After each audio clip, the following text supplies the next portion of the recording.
Tape Never Lies Network. The tape never lies. Tape never lies. Starts now. The tape never lies. Draft Dr. Phil and the smartest man. Keeping it 100. Keep it 100. So chase greatness and start understanding that he's gonna make everybody better. Tape never lies. I don't want to see your tape breakdowns if you cannot show me things that are negative about a guy that's on your current team. Hashtag chase greatness. Hashtag take that. Keep it 100. Because I'll make this one more time clear. Caden Whitlow, cut it. Keeping it 100. He is the best quarterback I have ever scouted on tape. The Chicago Bears select. Guess who's back? The two dudes that kept it real. Dynamic duo that you love, the smartest man at Dr. Phil. Breaking down the film, never a problem, kick it straight. Most shows focus on stats, we focus on the tape. We keep it in 100, never running east or west. We coming with that truth, cause that's what our fans expect. Cut off the fake and anchor, moving forward to be free. But don't you worry, Shane's got the dumbest tweets. It ain't no secret, Phil and Shane got some haters. But now they're moused up like the true and now and latest. Debaters, draws get kicked like Coach Tabor. Cuts had to be made, we added a barber moderator. Up and down, boys got you double checking. Sad sack strolling like a fool drunk texting. Flexing on the truth cause you know they'll never change. Real, recognize real, that's what you get with Phil and Shane. Give me some fucking names. Wait, 2 fucking games. Fuck a play or a captain, all of the upstairs. The tape never lies, the truth you see. We laugh, we lie, so there's no babies like Maybelline. Straight to the truth with acumen and facts. We got a stat nerd, but he's not just giving nerd stats. Car crash, big impact like trip sack. Every Wednesday night you got the smartest man Phil back. Now we know you're smiling like a fat kid with fun dip. We're back better than ever and we keeping it 100. Keep it 100. Draft Dr. Phil and the smartest man. 100. Keeping it 100. Keeping it 100. Draft Dr. Phil and the smartest Keeping it 100. Keeping it 100. Keep it 100. Keeping it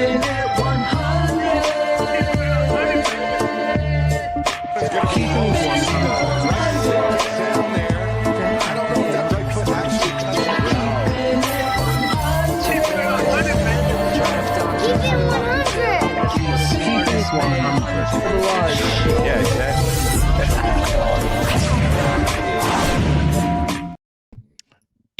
Yo, that's not my job, I don't think.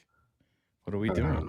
Where is your job? Mr. Vargas is caught in traffic downtown. He said, Downtown traffic gets you every time. downtown Boston traffic, it'll get you every fucking time, Phil. Is it Boston, the Shy? You know how it goes. Is it New York? Definitely not. Definitely not. But as we're going live here, Bullets, not at 6:30 your time. Hi, my name is Bullets. The And my name Bulls is have, Bullets. or the Bears have a new running back and a new safety. Getting them ready, coach. Still looking for an edge. There's not an edge to be found anywhere. How are you tonight, Rodney? Oh, Is Jesus. everything happy in your life, little boy? Rodney just turned the show off 4 minutes and 25 seconds in. I figure we get it out early, Shane.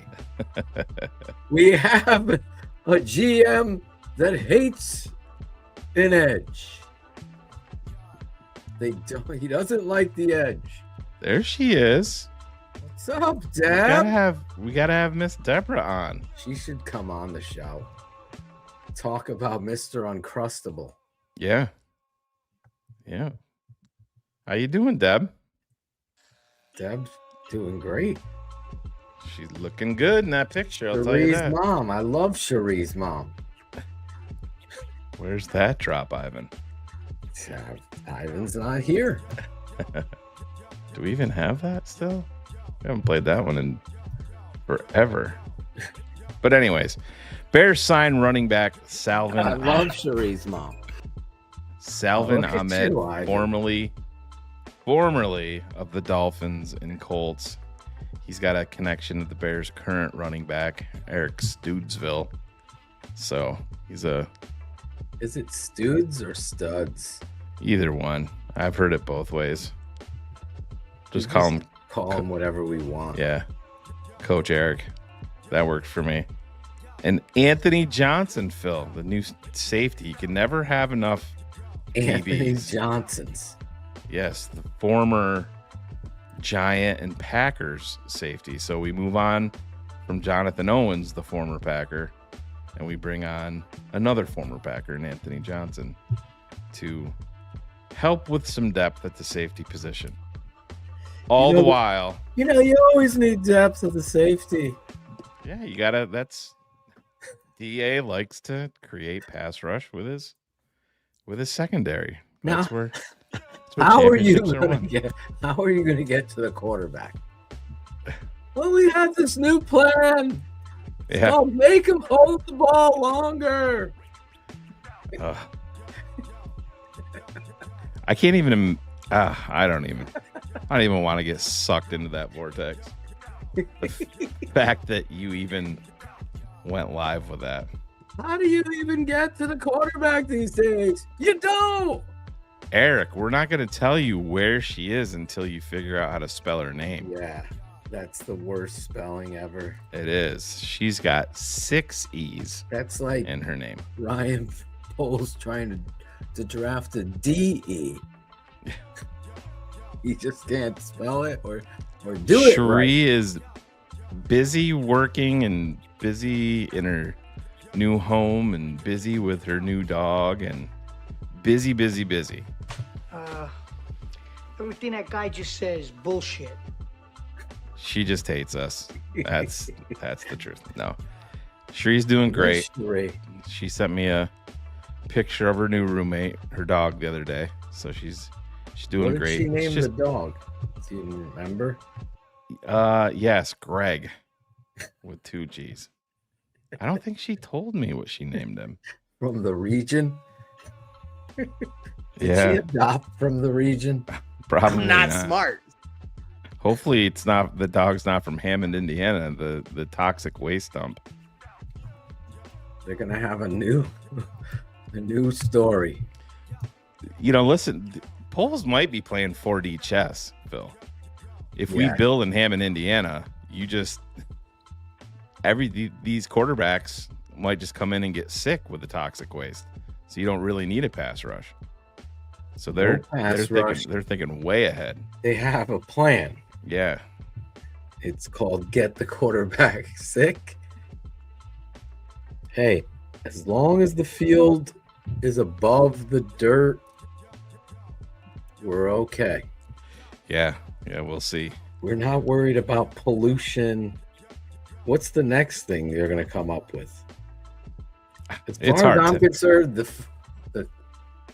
the state of Illinois is so fucking putrid when it comes to politics.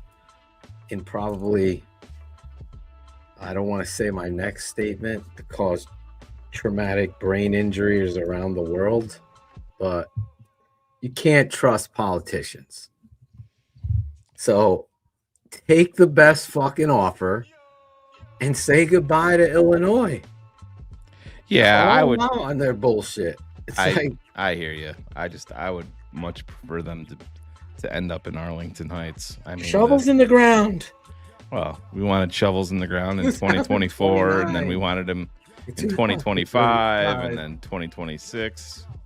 We're almost halfway through. So we're planning tabletops with Rodney instead of fucking getting shovels in the ground. Think of the logistics of that. That was Caleb Williams' rookie year, rookie campaign, and you're wedging that in to the Hard Knocks episode, and here you are almost a full 2 years later, and absolutely nothing has changed. Now hold on, Shane. The tabletops, I can see it right there. Yep. What the fuck was he doing on that? Yeah, It's definitely embarrassing. I don't get it. My gut feel is it comes down to the wire and Arlington Heights, it gets done there.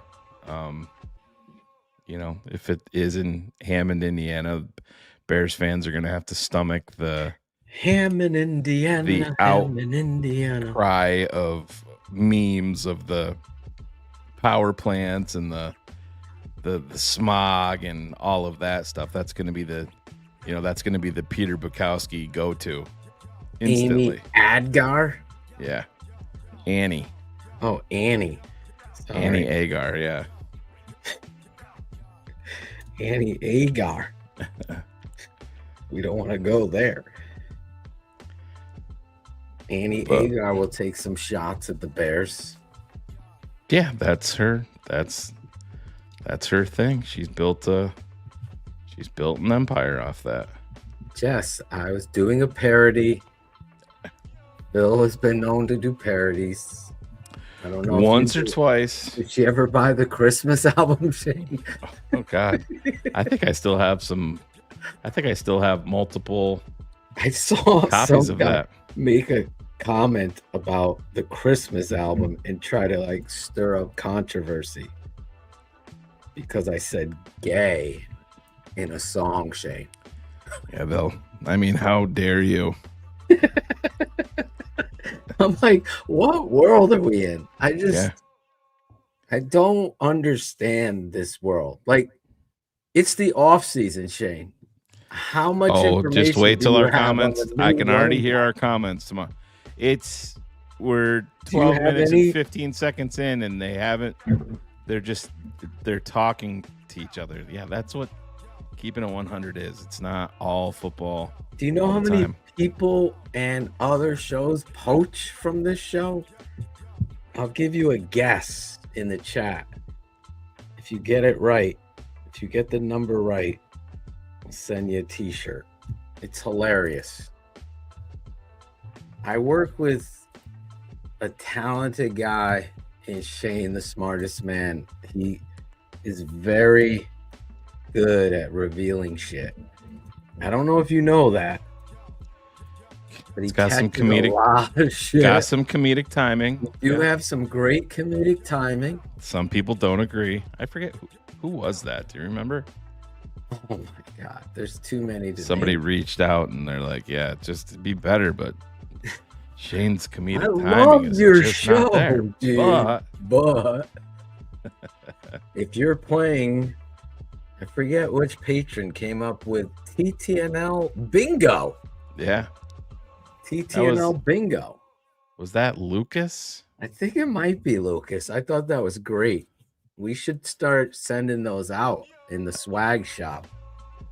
Illini McG says, "I wish I was a Dodgers fan and not these shitty Cubs." Well, I am. And Comment of the night. Shohei just went deep to go up 1-0 against the Cubs. Not the Cubs, the Padres. And Freddie Freeman just doubled. So I want my AI to monitor the chat and give a chat award every show. yeah. Oh, I to could the do that. best chat guy. Yeah. The best chatter. The best chatterbaiter? Yeah, Greg was the chatterbaiter. He was. Do you know how much he hated that He did. intro? He hated it. Would you say that he hated Aldo for creating it? No. I don't think there's not very many people that Gregory Braggs hates. Greg loves everyone until he Except gets burned. there's a couple of guys that he was talking about today, honest, with the famous phone call. Let's just say they better hope that the Chicago Bears don't end up in Hammond, Indiana. You better pray to the God of skinny punks. This win doesn't pick up. Yeah, we'll see. Someone knows the rest of that line in the chat. Should we invite somebody in the chat on? They can ask any 2 questions they want. Shane, your thoughts on Tory Taylor this year? Yes. Another underwhelming draft pick by Ryan Poles. I was excited for Torrey. I was too, but He did have a couple big punts in the playoffs. oh, that's fine. You better have a lot of big punts if you're a 4th-round punter. A lot of them. And the bad thing about it is he's going to be 29 years old this year already. Yeah. Yeah, because he was a 27-year-old rookie. The new Bullets, Dakota Harper. Haven't seen Dakota around in a while. I'm glad Dakota's here. Yes. He came in a Shane is little already- late because we did talk about it, Dakota. Shane came in. Breaking news. The tape never lies. Network. Breaking news. The This Bears- just into the TTNL Network news desk, and you're not going to believe it. Anthony Johnson, former safety of the Green Bay Packers and New York Giants. According to sources, Dakota Harper says he is now the Chicago Bear, Phil. Yes. Angelo is very excited. He's very happy. Doing good.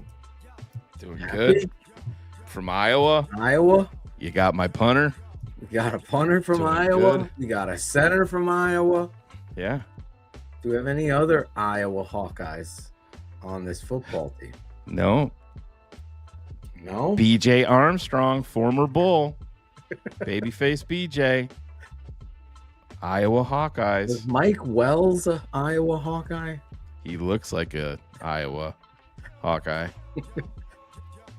Mikey, well, I'm trying to think of famous Bears Hawkeyes. That would be a fun guess. Oh, wow. Torrey Taylor. Mike Wells is the defensive line coach for the Missouri Baptist University. Really? Yes. He did play for the Hawkeyes, selected in the 4th round of the 1994 NFL draft. He was a Hawkeye? Yes. Holy shit. And, We got a tight end from Iowa, Shane. and Mike Wells does not look anything like he did when he played for the Bears. He lost some weight. Nope. He's built. I said he doesn't look the same, but he's built the same. He was it was Mike Wells and was it him and Flanagan? Mike Wells, Flanagan, Jimmy Paul- Flanagan. Paul Grassmanis, He was from Notre Dame. Notre Dame. Martin That was Sports. Jesus. So you're talking Right. that was Sports. that was only Is that? Jim Flanagan was what year was that? It's got to be late 90s. Yeah, I was gonna say. 97. So that's only about a decade removed from Notre Dame being relevant. And here we all are all these years later, and they still ain't won shit. They've had the best recruiting class every year Well, since this is 1989. the year, bro. I have no idea how I pulled 1997 and Iowa out of my ass with Mike Wells. Let's not talk about the 1997 Chicago Bears 1997 Chicago creating Bears. a top 10 pick to the Seattle Seahawks for Rick Meyer. Hi, this is Dave Wanstead here. We're looking for a quarterback. We got Robert, a sucker on the phone. you guys are the single worst fan base in college football that overrates your team every single year. Now they've been good. I will say that. Hey, they've improved. But every single fucking They've year, got watch out. high Here hope- come the Irish, baby. They got We beat Navy. high hopes. They've got high apple pie in the They sky. sell all those Oops. college magazines saying that they have, the best friggin' CJ incoming Carr. classes every single year. Crazy. Marcus Freeman, bro. You ain't dreaming. It's Marcus Freeman. Marcus needs to work on the hairline game. I mean, come on, bro. Just He's got the street paint. it's terrible, It's a dude. straight ass line, bro. Yeah.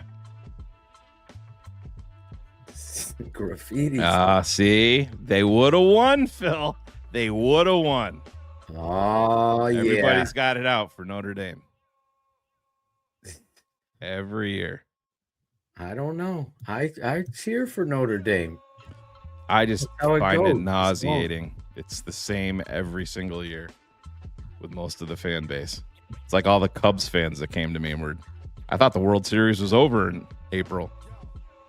Here we are. I'm talking to you, Chris Zorich. Where is Zorich? I know.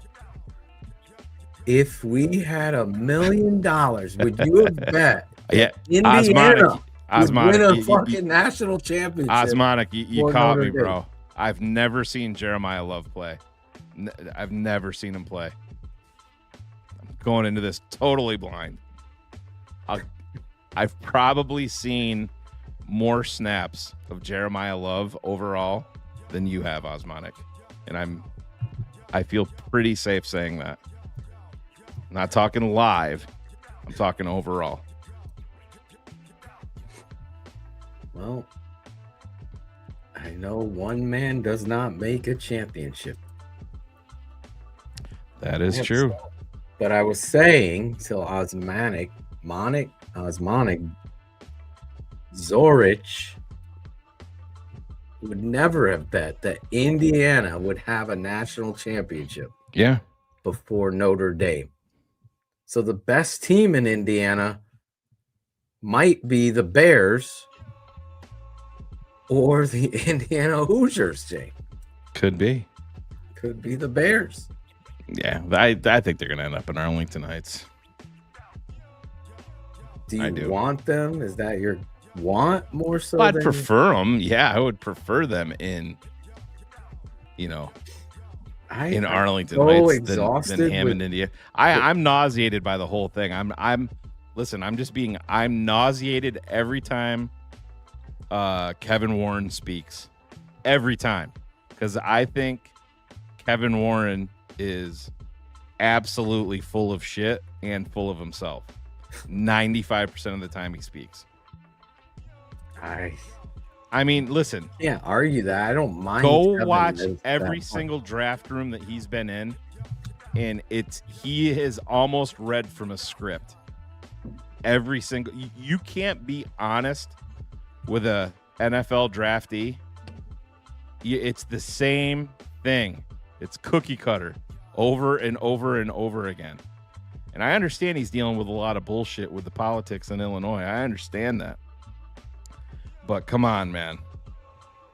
It's there. I think he's got a lot of positives. I do agree with Cap. I think the Bears are more professionally run. There's no more of the bullshit of, oh, you're interviewing for a job here. We're going to put you in the last row in economy. That shit should never happen ever. So they've cleaned it up on that. But yeah, I'm nauseated by the entire thing with the Bears and the stadium.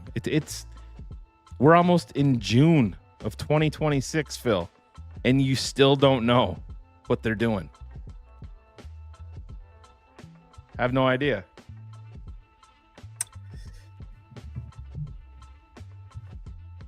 I don't get it either, man. I really don't. Yeah, I'm not saying that it's like Rod. That's what I just said, Rod. I'm not saying that it's his fault, but what is his fault is going out of his way to have, people follow him around and do his routine and, oh, I'm going to wash my car so it makes me look like one of the people and forcing his way into Hard Knocks with the fucking tabletop. You may think that shit doesn't matter. And probably most fans don't think that it matters, but it's a horrific look that's even brought up. Terrible, absolutely terrible. You had meetings on Hard Knocks about tabletop, about high top seats in a non-existent stadium. And that was 2 full years ago. And nothing's changed. It's terrible. Yeah, it's sad days for Bears. Lucas Stadium talk. Lucas knocked it out of the park. Yes. Shane is disgruntled with another black man in power. Go figure. Yes. That was from CHGO, where the guy said the only reason that I hate Ryan Poles is because, or the only reason I don't hate Ryan Poles, the only reason that I'm questioning Ryan Poles is because he's a black man in power. Because that makes fucking sense. Well, I don't get what the plan is, and I think that Illinois politics will continue to hold it up forever. So that's why I'm like, just get out of that. It's never gonna be fucking solved with this kind of government running it. Did you see this, Phil? Yep. Jimmy, the new Bullets, started the show with the breaking news. 2 new players to the roster. Yes, none of which play on the defensive line. No one plays edge. Wouldn't you love to be CHGO or, you know, the recap or somebody that has, like, when Hogan Johns do their sit down in training camp with Ryan Poles, that would be my number one question. And my second. You would have to double down on it because it's just so hard to believe. I'll never understand it, ever. What won't you understand? Illinois politics? No. I'm talking the approach to the defensive line. All right, so you didn't draft one. You mean you should have signed 5 as UDFAs. I think you need to go back to the roster just to read off some of these names of guys that are playing edge. There's just a showcase of 2 of the guys have never taken an NFL snap that are on the roster that aren't rookies. They're like 4-year vets that never have played it down, but they're in the Bears plan. And people want to get upset with Shane, poor Shane and Phil. But they're the same fucking ones that are going to be talking about the issue with the defensive line come the season. But God forbid, on a Keep It at 100 show, we question. Like, Ryan Poles can't say hello to fucking season ticket fans, right? That he's too busy for that. Yeah, 2 TTNL diehards. They're too busy to say hello to them. I mean, look at the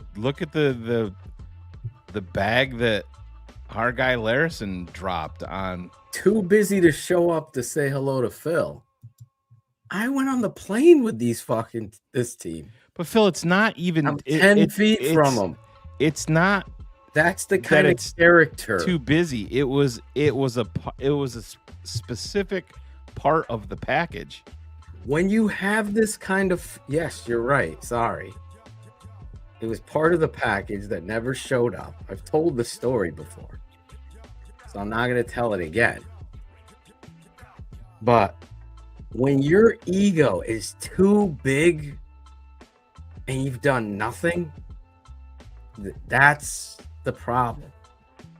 There's a level of integrity with which you have to carry yourself. Karma will bite your ass so quick. I look at Jay Cutler. Before Caleb, that guy had the most talent I saw as a quarterback for the Bears. He just was a dick. Yeah, and when you give dick vibes, it cuts you off right at the dick. Yeah, you well, no fucking balls, bro. You saw some of the things come to roost where Jay fell out of favor in Denver so quickly as a 25-year-old Pro Bowl quarterback that gets traded. I mean, when's the last time that happened in the NFL? I don't know. Yeah. Don't know, to be honest. How many interceptions did Cuddy throw that 1 year? 26. Yeah, his first year in Chicago. Right. And then we have fucking Carm wanting more picks from Caleb. As if that helps quarterbacks grow. Oh my God. Yeah. Can you imagine Peter Bukowski's field of play? No, we had to talk about Peter today, and I'll say this, and this is major breaking news, Peter. We're not bringing you up to get clicks because nobody honestly thinks that you move the meter that way. So we just kind of laugh at you. We definitely laugh at you. We don't kind of laugh, but Peter, as an analyst, it's pretty simple. Phil and I and Greg talked about this today. If Drake May was in Chicago and Caleb Williams was in New England, Peter Bukowski would like Caleb Williams, the quarterback, and he would despise the quarterback Drake May if Drake May was the starting quarterback for the Chicago Bears. And if you told him to choose one, he would choose Caleb. But Caleb's in Chicago. Drake is in New England. So if you asked him that same question, all day, I'm taking Drake May. I mean, you have this idiot out there trying to compare Kyler Murray in year 7 or year 8, whatever it is, to Caleb Williams in year 1 under Ben Johnson and year 2 in the NFL. In what world is that relevant? In a world of trying to get more clicks. That's like trying to compare Peter Bukowski to Greg Braggs. Greg Braggs moves the fucking needle. People laugh at Peter Bukowski and don't take him serious. Greg is actually good at what he does. Greg's getting compliments. He is. I love Greg. He's not in the audience to eat them up. He's too busy golfing. But that's fine. I understand Peter's angst against the Bears. I think you hit it out of the park. The reality is, but there's not. I talked about this, I believe, last show. Yeah, Phil and I ain't doing a fucking show bagging on Aaron Rodgers. Sucks. This is why he can't win the big games. Never. That shit is a last point material in my thought of Aaron Rodgers. Fucking hated the guy because he was good. I hated the guy because he backed up the shit talk and it sucked. We had a fucking football team. In fact, our tight end asked by that if it bothered you, and he said no, it didn't. What? Yeah. You think Ben Johnson would be bothered by that? Fuck yeah. And it's hilarious to me, as I have been pounding the fucking table for years, as Shane could tell you. And then I see Adam Johns and this guy and that guy on 670 talking about, well, it's nice to see a coach, talk that shit, walk that walk, and have that rivalry built back up. No shit. I've been saying it forever that your coach has to be the front and center. I also heard Adam Hogue say something I've said for the last 11 years doing this shit. There is no cap for a fucking coach. How many times did we're going to make it a t-shirt? You pay that. Oh, you don't understand, Phil. The McCaskies don't pay. Exactly. I don't understand why they don't pay, because there's no fucking cap to get a great coach, because the I own you shit, the fact that they did own you, the fact that you sucked and you surrounded yourself with a bunch of soft ass pussy coaches, you got what you deserved. Then you get a guy in here who has a fucking plan. He's not searching for his identity. His identity is himself. You either get on fucking board and do your job or get the fuck out. Right. Where did we hear that before? Oh, the last coach this asshole George wouldn't fucking hire in Mike Ditka. George McCaskey wouldn't hire his fucking grandfather or his father. That's the problem. It's been the problem. This team hired Mark Trestman, for God's sake, over a coach of the year who had a fucking big person. Now you got the fucking guy standing up, calling these guys exactly what they are. Fuck those Packers. And I'm not old enough to fucking forget the Chicago media trying to get clicks, wondering if that was a little bit of abrasive. This is the same media that saw Ben ream Caleb or Matt Nagy ream Mitch, and they had questions about it the next day. Like, what the fuck world does this happen? Oh, Chicago. Yeah, it happens in a world where you don't know what real coaching is. When you put players, talent, and I'll just drop this on you, as I've done over and over again. Coaching is the most important. Everybody's fucking talented in the NFL. The measure, my uncle called it the 10%. I've said this many times. I know what Sam Rutigliano was, and one of the greatest coaches ever. Who the fuck can win in Cleveland? He can. He got fucking backstabbed by Marty Schottenheimer. He can go fuck himself too. And that's a true story. Read his book. Sam Rutigliano. Do some research. He was offered the Bears job without an interview. He would have been the coach over Ditka.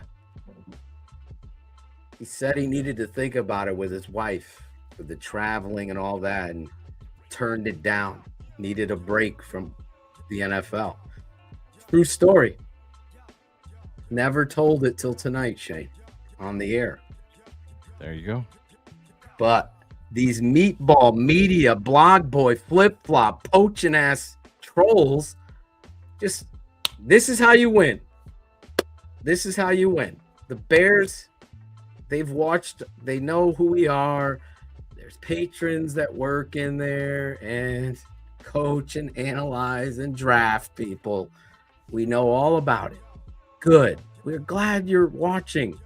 Now it's time to start listening. George listened. You hired, really was an easy hire, Shane, right? Ben Johnson. Did we dodge a fucking giant bullet with Mr. Diana Rossini? Big time. Right?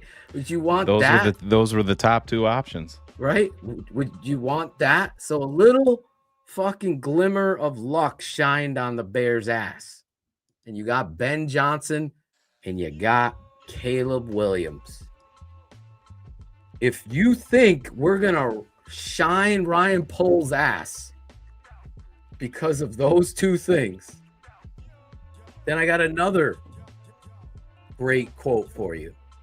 You can go fucking watch another show. We're the only show that tells people to get out. There is a standard here that you have to have.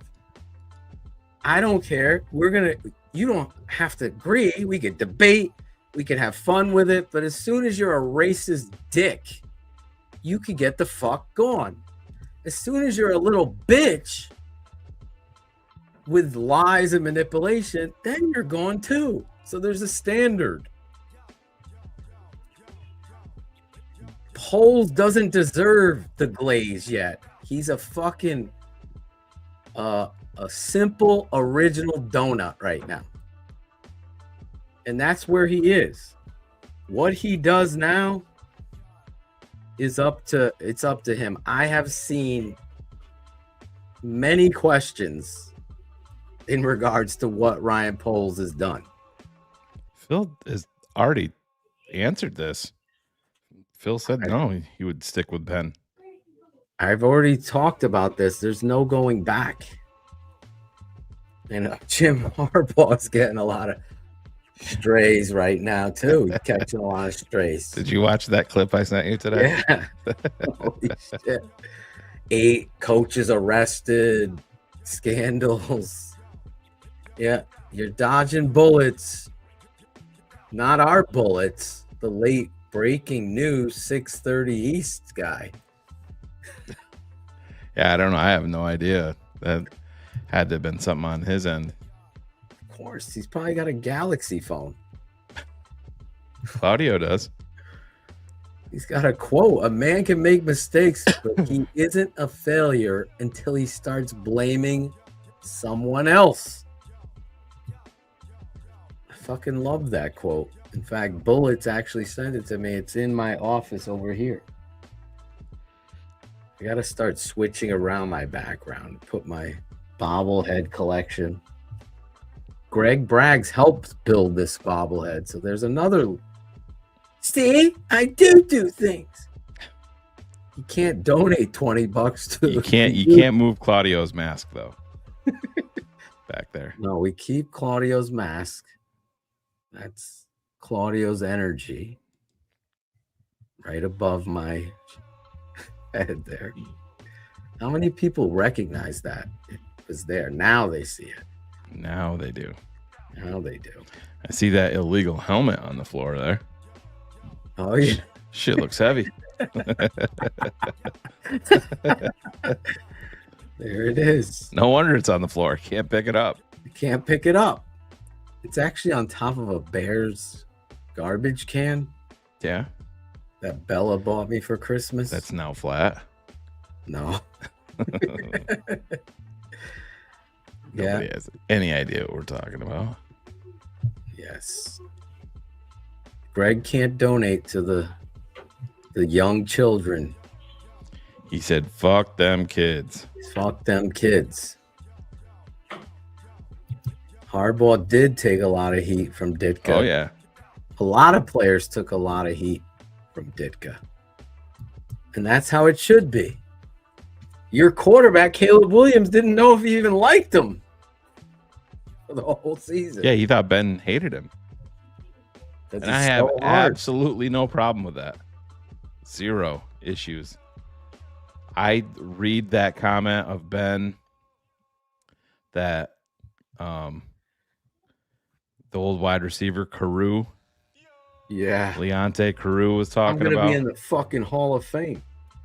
Yeah, I mean, how does that not get you excited? And did you let me bring up and I'll play it because I think it's absolutely relevant to the discussion tonight. Right now is Robert Mays. Let me bring this up today. If I can find it. Jesus Christ. Well, I could say that Mr. Ben Johnson has what I call an air of confidence. And when you have a guy that has a plan and just growing up around the game, surrounded by a Hall of Fame coach, myself, just watching my dad always prepare for the worst so you have all the answers in critical situations. I do that all the time when I'm coaching. Every play has a play off of that play. And I'm coaching youth. So when I watched the Bears under Nagy and company and I see there's no plan, That's why that's my cheat code in showcasing what a real coach is versus what somebody who isn't a real coach. The answers should be through you, coach.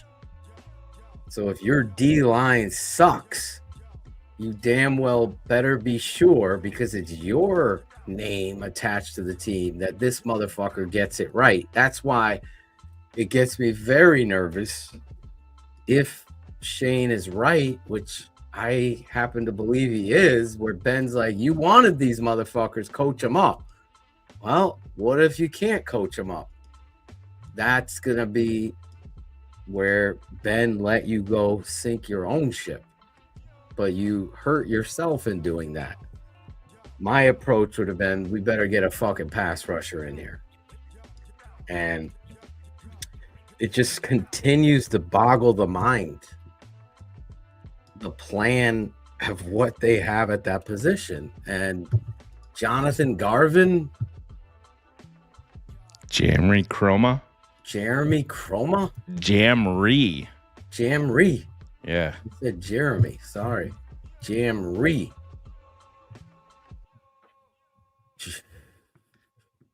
Daniel Hardy. Yeah. Austin Booker. Montez Sweat. Is Deo inside or outside? I know he's motivated.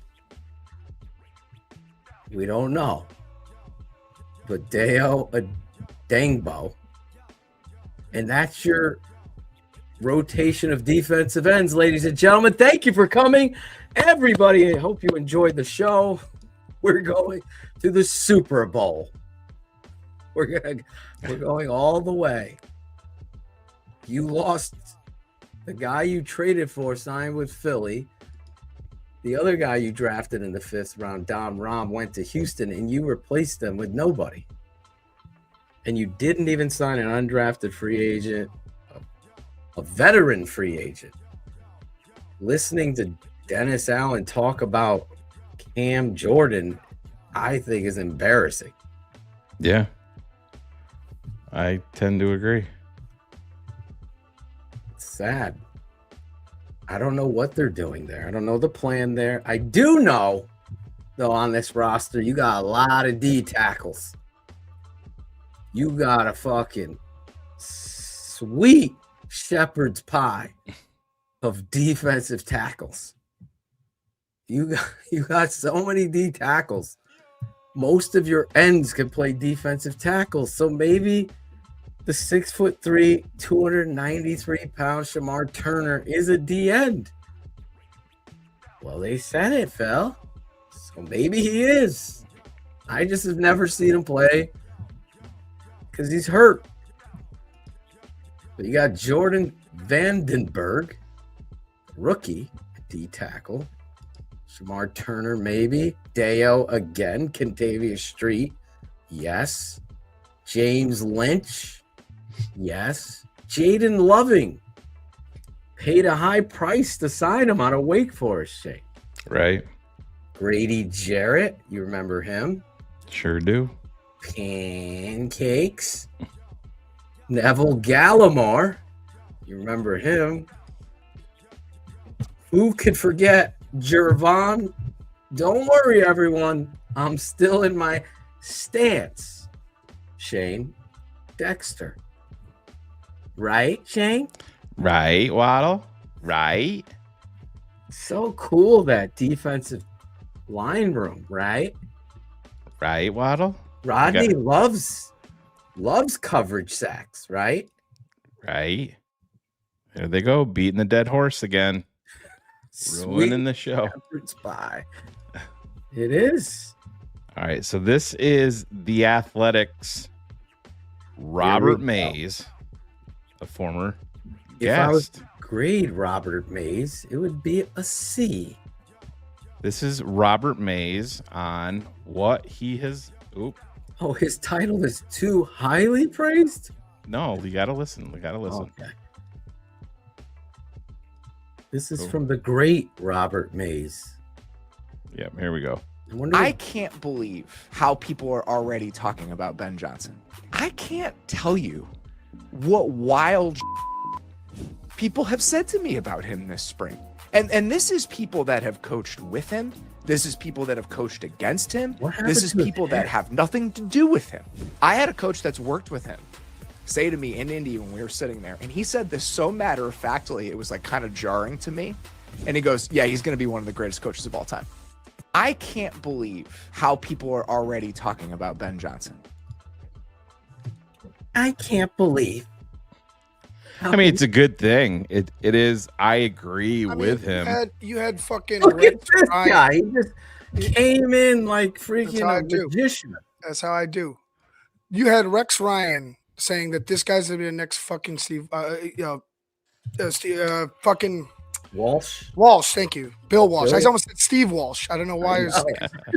Almost said Steve Walsh. I had to stop myself. But Bill Walsh. Former Bear Steve Walsh. And to be honest with you, yeah, there's still he has to accomplish things still, right?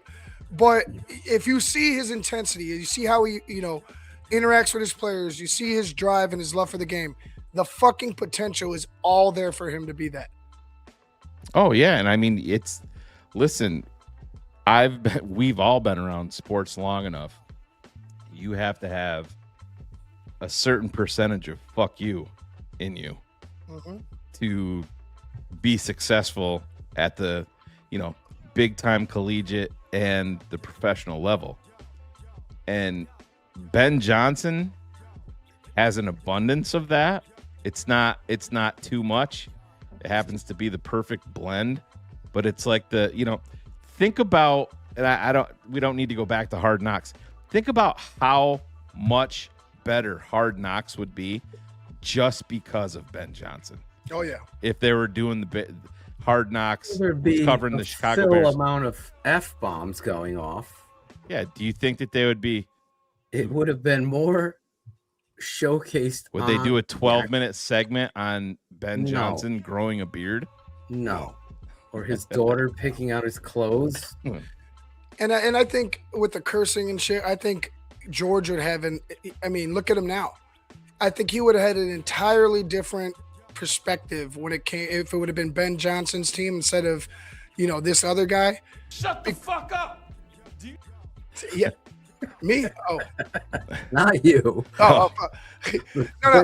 Yeah. So it's like he would have said to George. I could see George, if it were him, you being like, fine, do whatever you want. But that it had to take George hitting rock bottom with his franchise to do it. Oh yeah, and he finally listen. Well, the mom was gone too, so you gotta wonder how much she was involved. Listen, I love decision. I love my mom, but holy I'm just shit, saying, he's a different dude. No. I believe me. I feel he does have I get it. Rattle the cage energy. I don't know. When I met, like I said, Illinois elites. When I met, George is very scripted. George knows exactly what he's doing.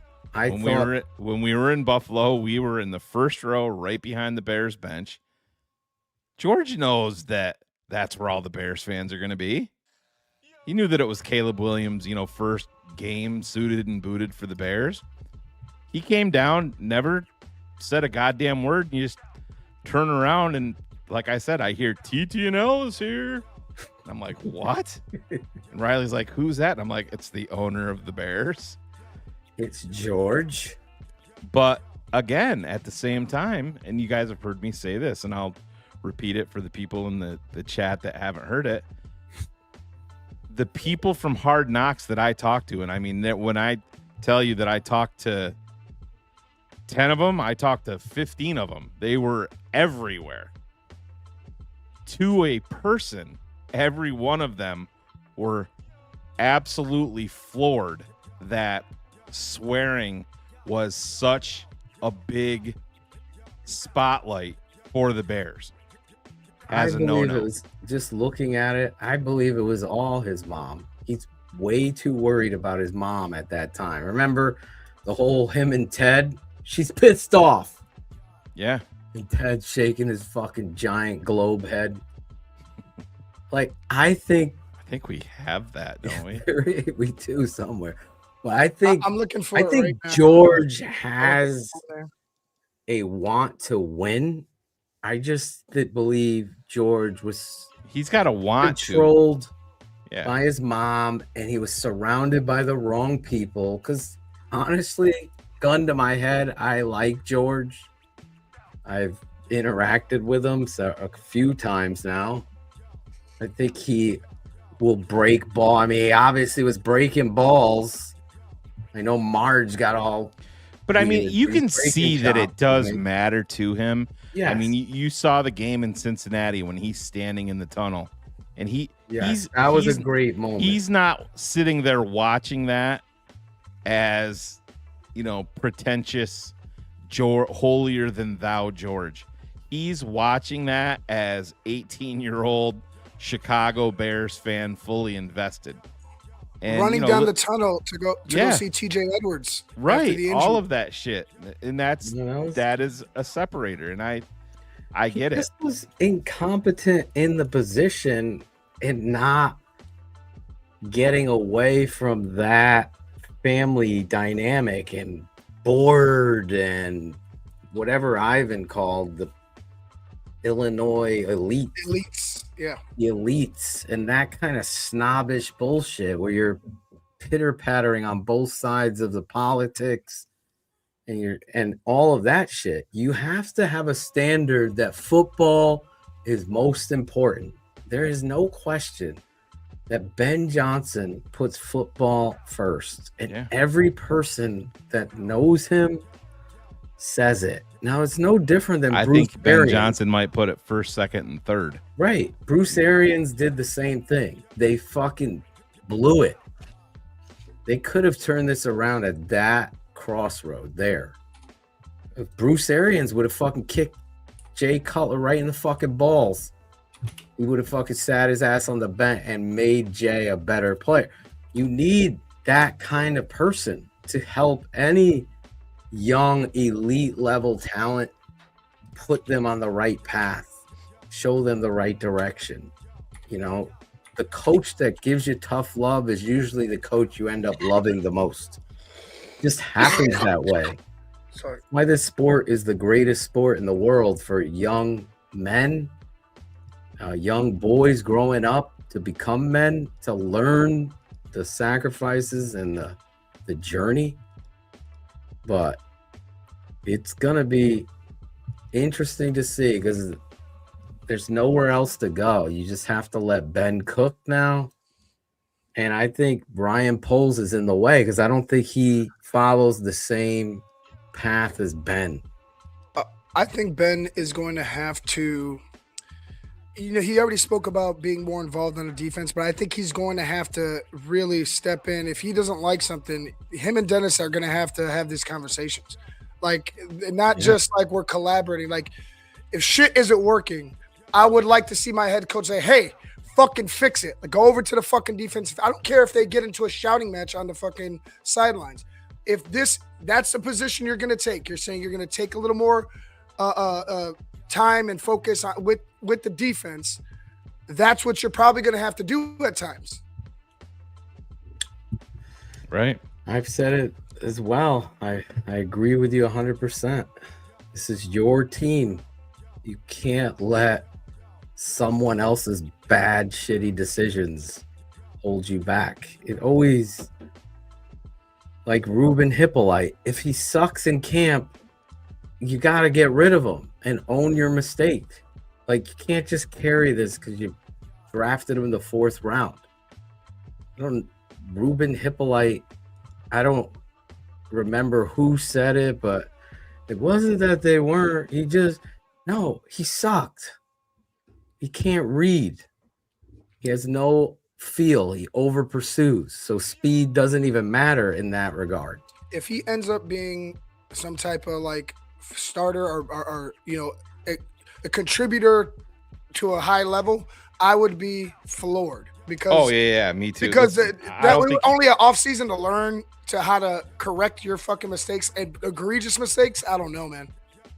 Yeah, I don't see it either. I mean, he's got some speed to him. I don't think that the way that they were praising his speed translated to what you saw, even on tape, the way that they were talking about it. Yeah, I mean, he had some of his angles that he takes are baffling. And 100%. Yeah, it's just He would be a perfect wedge guy. Yeah, and it's not 1997 anymore. Yeah, and you drafted that in the 4th round. But that's the crazy shit that the Bears do. Did we just lose Ivan? Did he just? Yeah, he froze. Froze again. I'm here. Am I freezing? You're freezing and blurry. Let me bounce. Let me bounce and figure. Well, the reality of what he brings to the table is very much going to be interesting in camp. Because if you have a repeat of DeMarco Jackson going out there winning fucking 2, not 1, but 2 defensive players of the week, yet goes to the bench, and Tremaine Edmonds, who was your highly paid unrestricted free agent signing, and you put him back on the field, and the defense noticeably takes a fucking down spiral. That's on defensive coordinator and the head coach. You think I would tolerate that shit? Fuck out of here. He ain't fucking playing over this kid. Maybe it would happen a quarter, bro.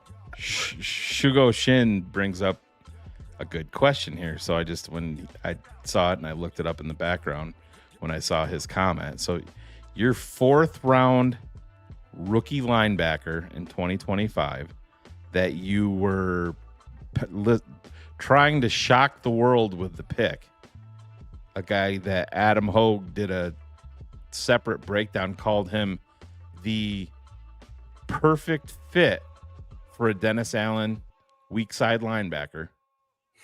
The perfect fit. Phil, do you have any guesses how many defensive snaps Ruben Hippolyte played in 2025 on defense, not special teams, on defense? Defense. I know he got in there for a game. He had 1 start. Yes, so I'm going to say 8. He had 31 total defensive snaps way off on the season. 31. Now, what was his calling card? Was going to be special teams. I think the phrase special teams demon was thrown out there. Oh, yeah, by all the polls, love boys. How many snaps on special teams did Ruben Hippolyte play through 17 games? Well, if he paid 30 snaps on defense, which is way over what I thought, I'm going to play the over here and say 41. You were kind of close. So in 2025, on special teams, Ruben Hippolyte played 82 special team snaps. Halfway there. Yep. So the thing about it is, yes, there was injuries involved, but I think he's got a long ways to go just to make the 2026 roster, let alone make any type of an impact on the team. I'm hoping that you're right. Yeah. Because I've seen other players just make the team because of their draft status before with Ryan Poles. And we're going to find out a lot about how much Ben Johnson incorporates Ben Johnson into the defense this year. Like, what is going to be the line in the sand for Ben? Right. That's going to be interesting for me to watch. See how these guys perform in preseason, see how they perform in those practices, and go ultimately from there. It's going to be a seriously interesting case. Now, I know you're taking a shot at Al Harris here, but Zay Frazier had something happen to a family member, was it? And thus kind of spiraled down having some anxiety and depression issues. That is so far removed from Al Harris watching tape of this kid and seeing the kid as an athlete moving and running and tackling and seeing the potential there, and then him being out of the league. So I kind of don't ever blame Al Harris or Ryan Poles on that pick, because that's a level that, you know, you can't account for. Now, they have a hell of a lot more information than everybody. So you would think they would have some understanding of the player. But when you're talking, what was he picked in the 5th round or 6th? Frazier? Yeah. Yeah, 5th. You know, that's a shot you're going to swing, you're going to take. So we're not going to bag on Poles for that one. At least I'm not. I just want to know where Ben, as the head coach, is going to stand and say, this is my line in the sand. You're fucking trading for TJ Watt. Like, we need to get a guy in here that's going to get to the passer. Because Dennis, you and Ryan's plan of making a quarterback hold the ball longer sounds fucking great. But last time I checked, your defensive backs aren't fucking Deion Sanders, Eric Allen, fucking Ronnie Lott, and Dave Duerson. I don't believe that. Ask and you shall receive. Hogue on Hippolyte after he was drafted. Don't be surprised if Ruben Hippolyte ends up becoming the Bears' #1 strong side linebacker. Head coach Ben Johnson said the defensive coordinator Dennis Allen has a prototype he likes at linebacker, and Hippolyte appears to be it. DA believes the Hippolyte can cover tight ends and even run with wide receivers vertically downfield. This guy went from somebody who appeared to be going undrafted all the way to being picked in the 4th round. He was not invited to the Senior Bowl, not invited to the East-West Shrine Game, not invited to the NFL Combine, and now he might rise fast enough to become the Bears' starting Sam linebacker as a rookie.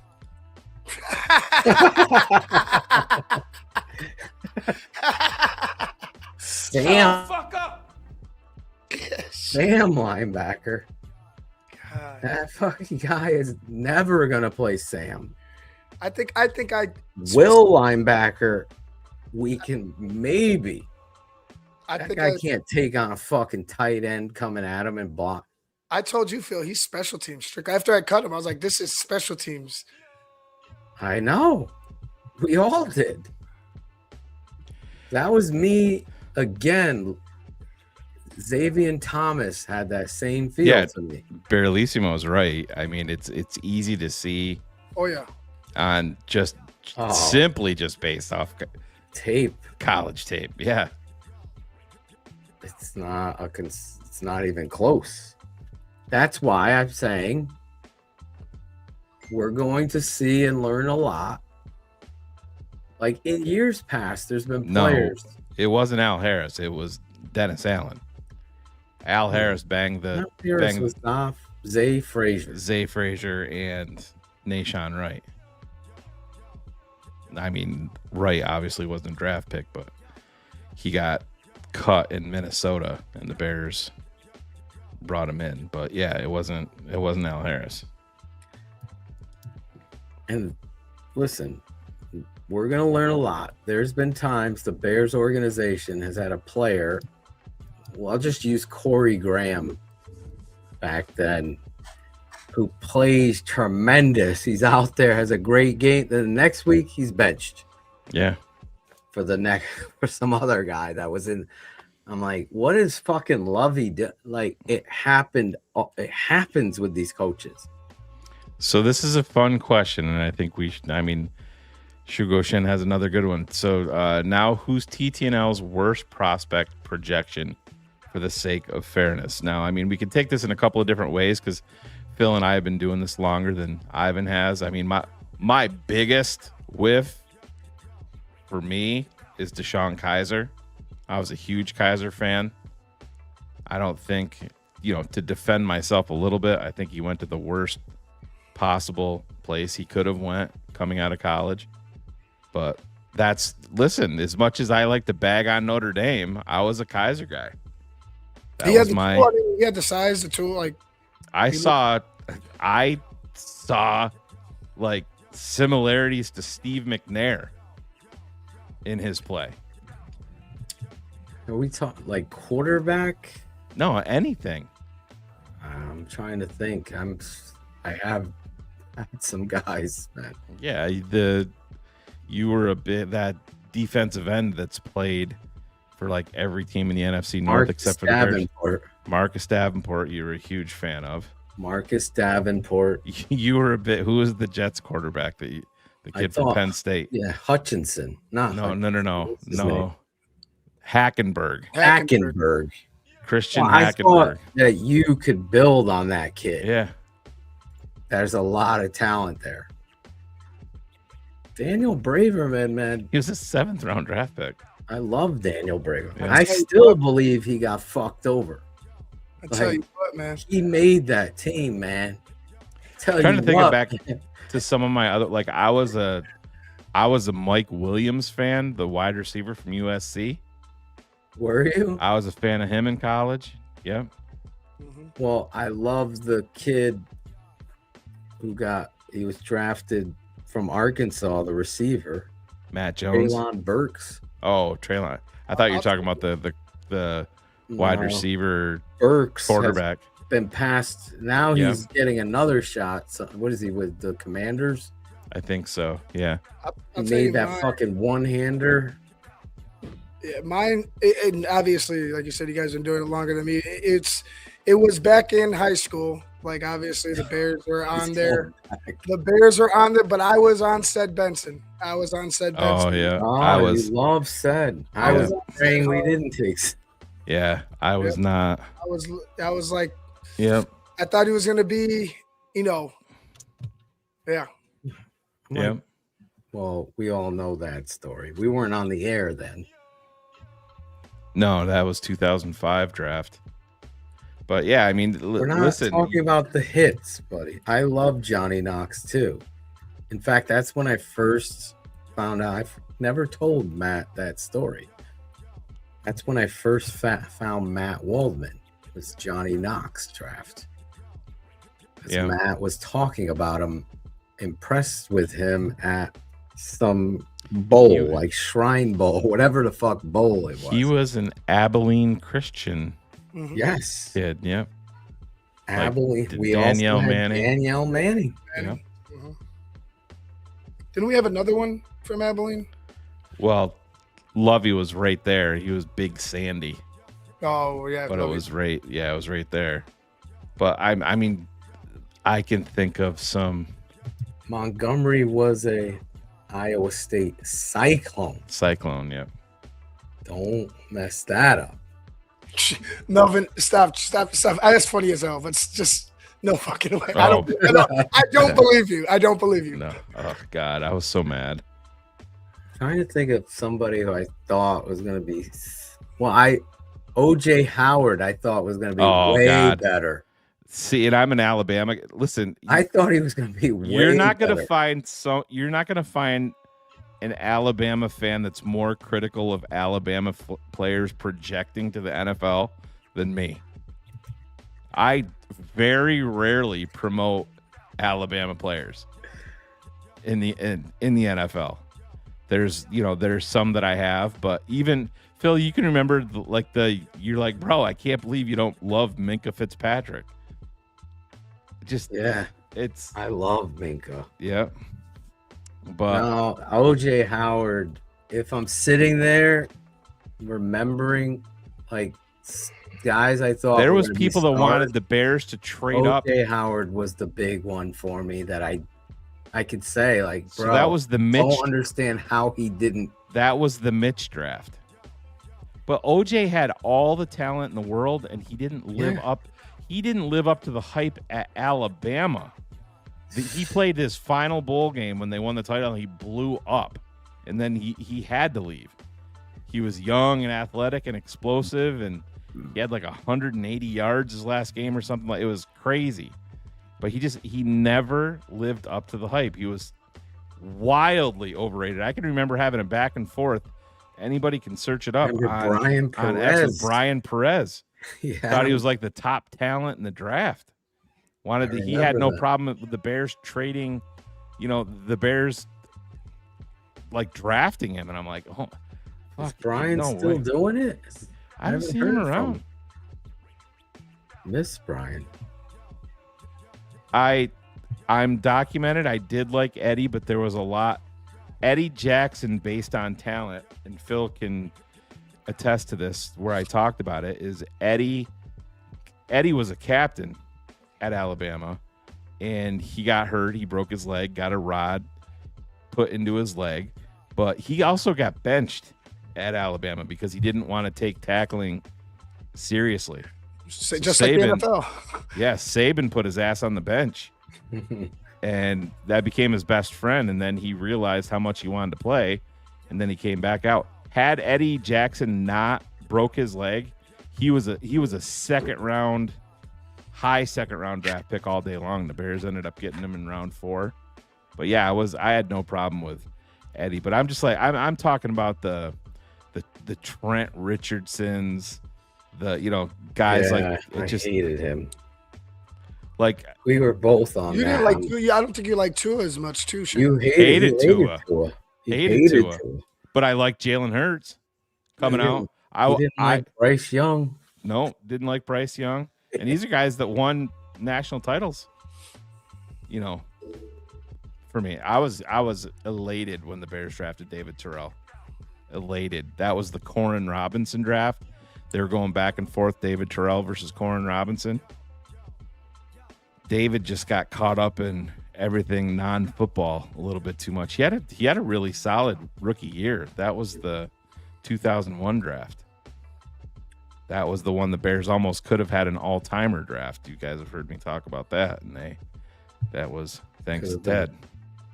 Fucking LaDainian Tomlinson. Yeah, that was the plan. They had a deal on the table to move up for LT. And they had a deal on the table to move when that got nixed by Ted. They had another deal on the table to move up into the back of the first round for Deuce McAllister. Oh, Ted love the Deuce. Love Deuce McAllister. Ivan, this is 100% verified. Yeah. He did not want to pay 2 first-round draft picks. They had a deal in place to move up for LaDainian Tomlinson. Ted shot it down. They stuck. He's not a football guy. They stuck and they picked David Terrell.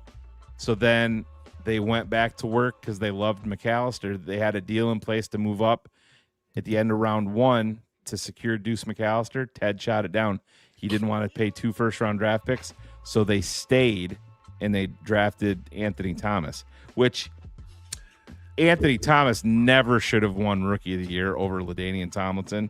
I can say that vehemently as a Bears fan.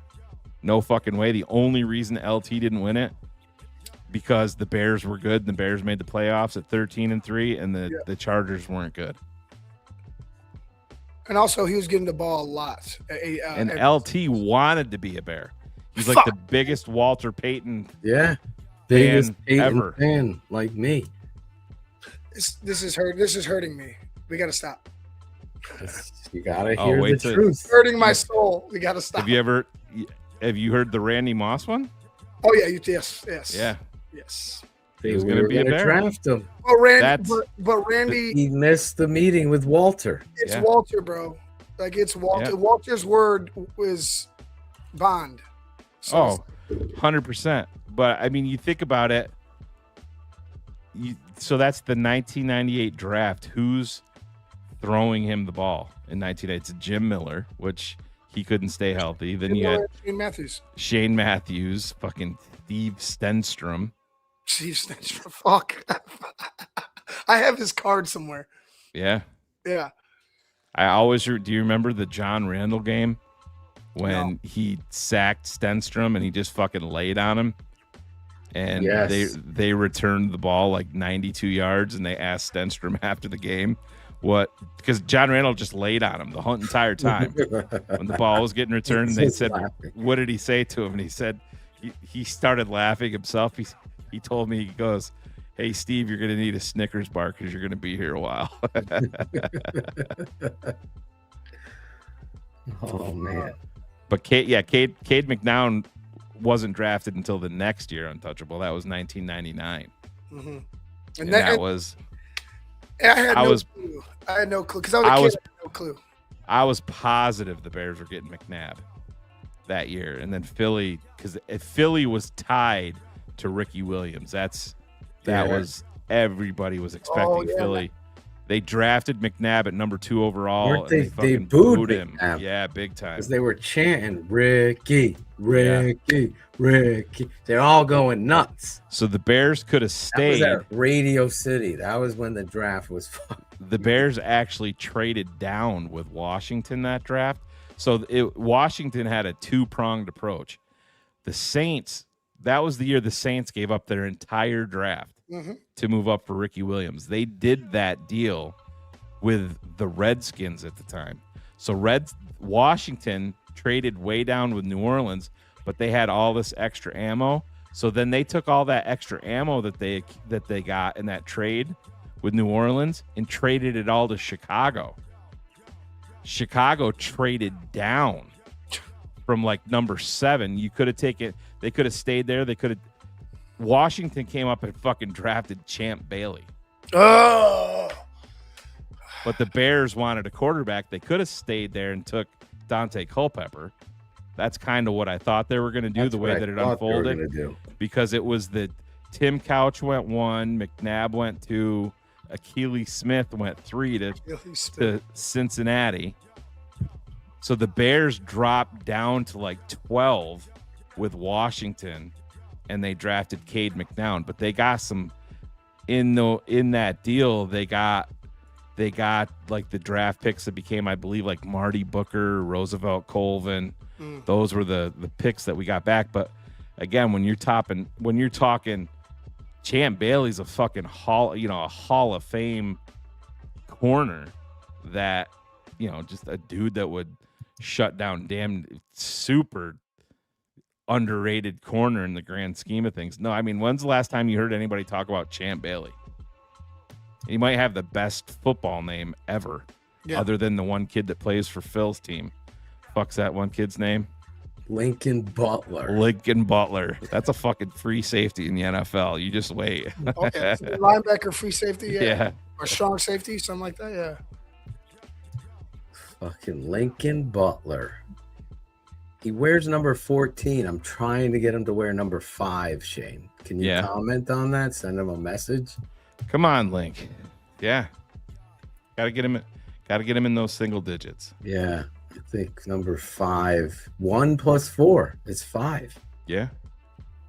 And that was his practice jersey, and he looked great in it. So we'll see. Yeah, Cade, listen, Cade was an asshole. That was Cade's biggest problem. He was the Bears had Eric Kramer, but Eric Kramer had broke his neck, if you remember, and then the Bears ended up releasing him.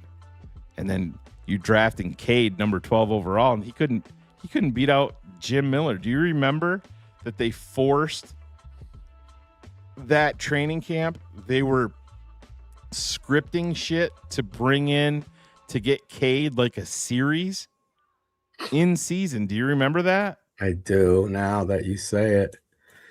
He would be brought in like the 3rd series. Yeah, no matter what. Series, yeah. It's crazy. Jim Miller ended up being the starter of the game. Yeah, it was nuts. Jeez. It was Cade McNown also just didn't have a strong enough arm. No, don't you remember Shane? We interviewed Shane Matthews on TTNL Airwaves. Yes. You remember when he talked about it? He goes, first fucking OTA.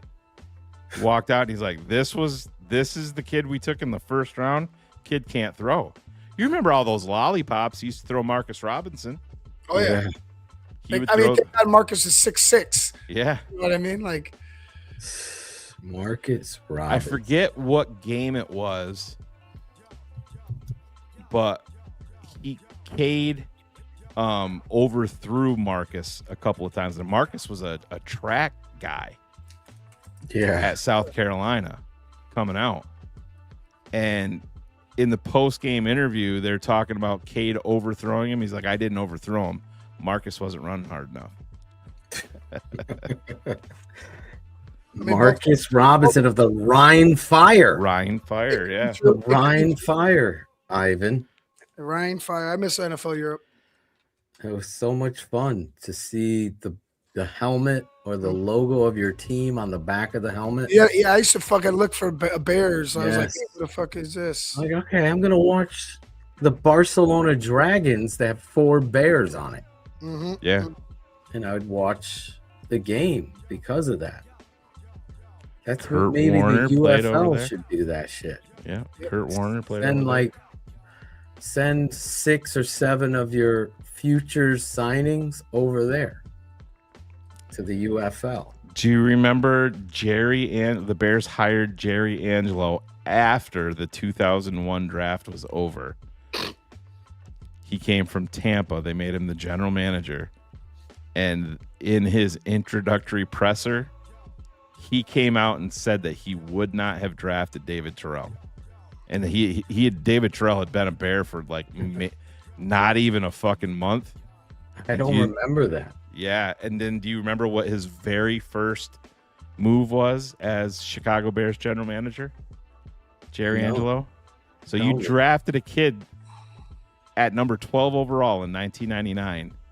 And in 2001, Jerry Angelo traded a quarterback that you just took top 12 to the Miami Dolphins for a 6th round draft pick. Cade, right? Yeah, he traded Cade. Yeah. Right? To Miami. Yep. Well, he knew he recognized the cancer. He Yeah. known that. Oh, yeah. I mean, they fucking hated Cade McNown. Everybody did. And Cade, to his credit, now tells you that he was just wildly immature. And was it Olin? I think it was Olin was on with us, Phil, talking about like he called Cade and like invited him to go to the movies just so they could get, start to build a rapport. Things were different back then. It's not like you weren't streaming stuff. So I think it was Olin said that he invited him out to the movies and Cade's like, nah, I'm good. It's your fucking center. At the time, Olin was a 3rd round draft pick in 1998 at 20 years old. So at that point, Olin's only 21 years old. Inviting you out to help facilitate a relationship with your offensive line, probably. Olin should have punched him in the fucking jaw. Mark Colombo, 2002. Yeah, I thought he was gonna be great. I thought he was gonna be great for us. He was good. College. He was playing good, and then he got leg whipped. Mm-hmm. Mm-hmm. Yeah. Mm-hmm. Shredded the old knee. But he was played it a lot patella tendon, Shane? I think it was. It might have been. And that was. He was from Boston College. So that was the 2002 draft. That was the Roweezy, the Roosevelt Williams draft. Southwest Missouri, was he? And so you got to give it to Tuskegee. Yeah. Tuskegee. That was the same year the Bears took Alex Brown. And Alex Brown was like the SEC Defensive Player of the Year coming out of Florida. And he dropped to the 4th round for like, I don't know if it was all field concerns, but there was some stuff going on. He drafted to round 4. And if you go back to the 2002 post-draft presser with Jerry Angelo, he stands up at the fucking podium and talks about drafting high character players. He goes, every guy that we drafted is a high character player that we feel you can rely on, except for Brown.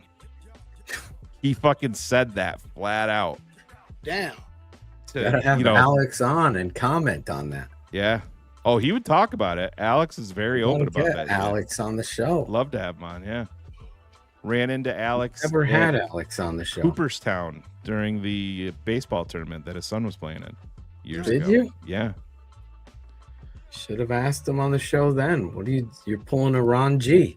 I don't even think TTNL was a thing.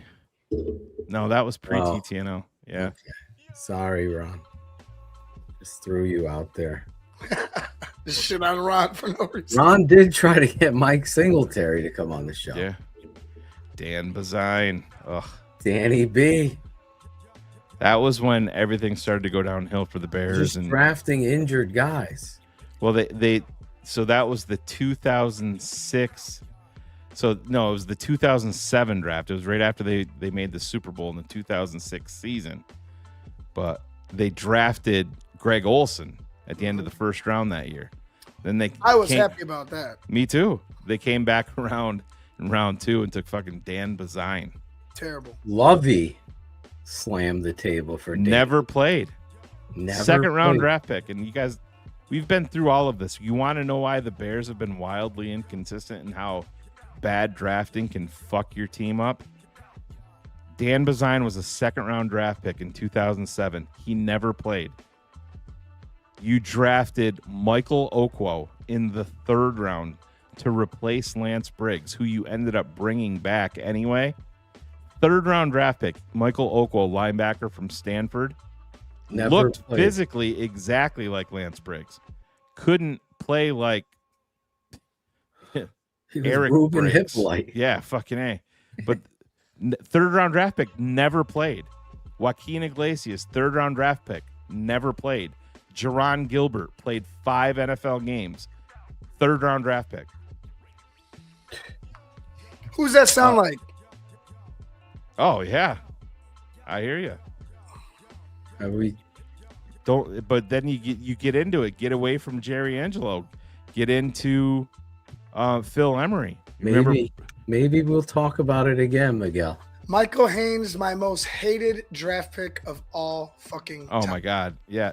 So the Bears had 2 first rounders. The Bears had the number 4 overall pick, traded down with the Jets.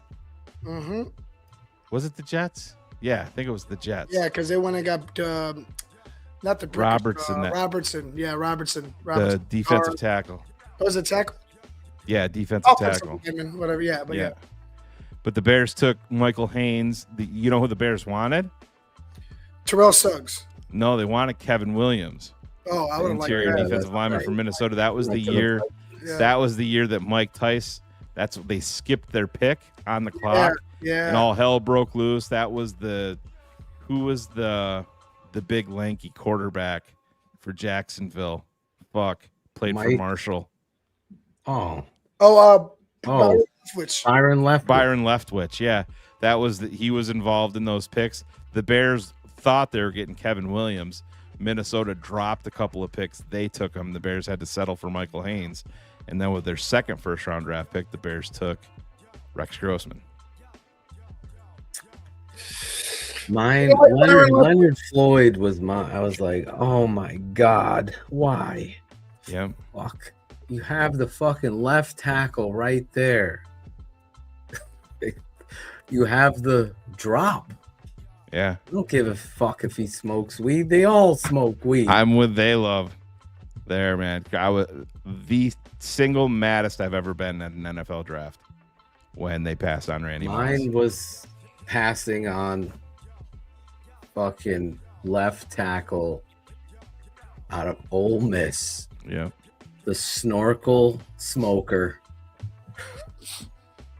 Laramie Tunsil. I don't give a fuck that he smokes weed. They all smoke weed.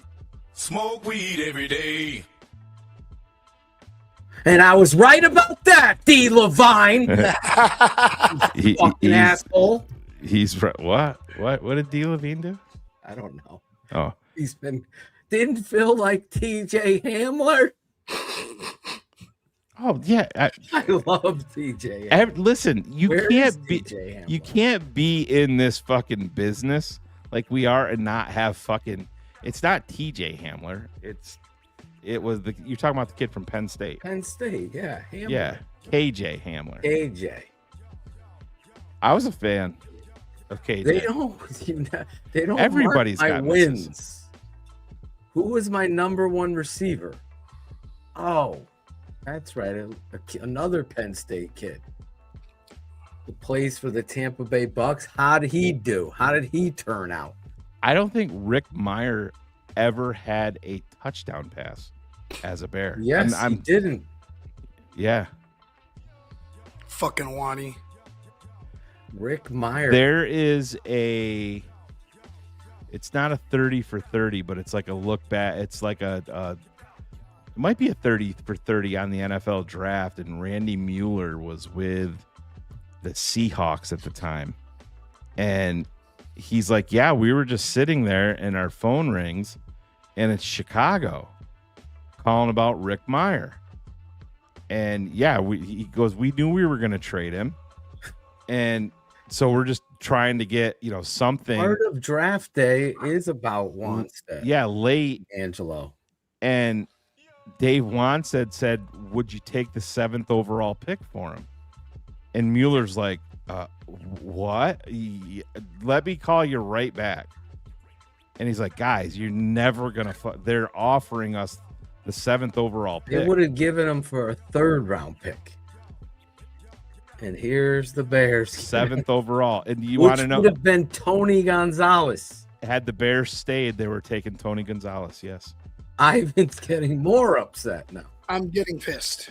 Yeah. I'm getting pissed. Tony Fuck Gonzalez. this memory lane trip. This is a fucking bad memory lane trip. That draft was my first complete disappointment when they took the trade for Meyer. Okay, I hope they know.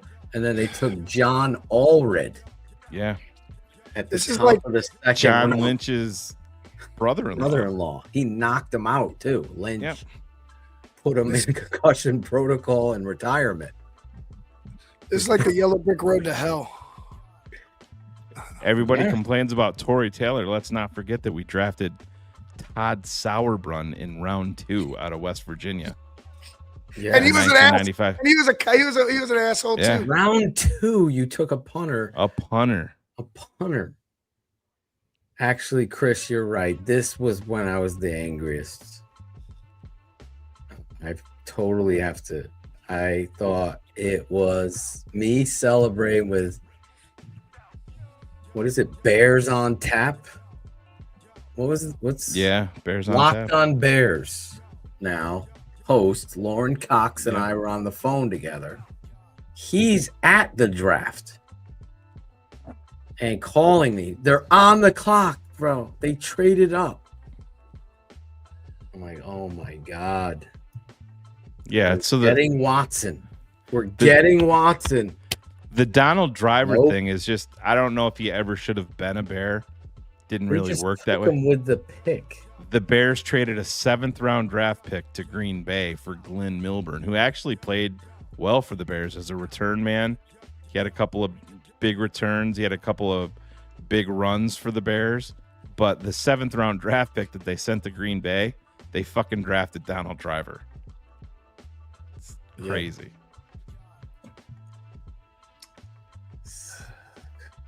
Donald Driver. He was a fucking bear killer. Oh, yeah. Him and Antonio Freeman. Yep.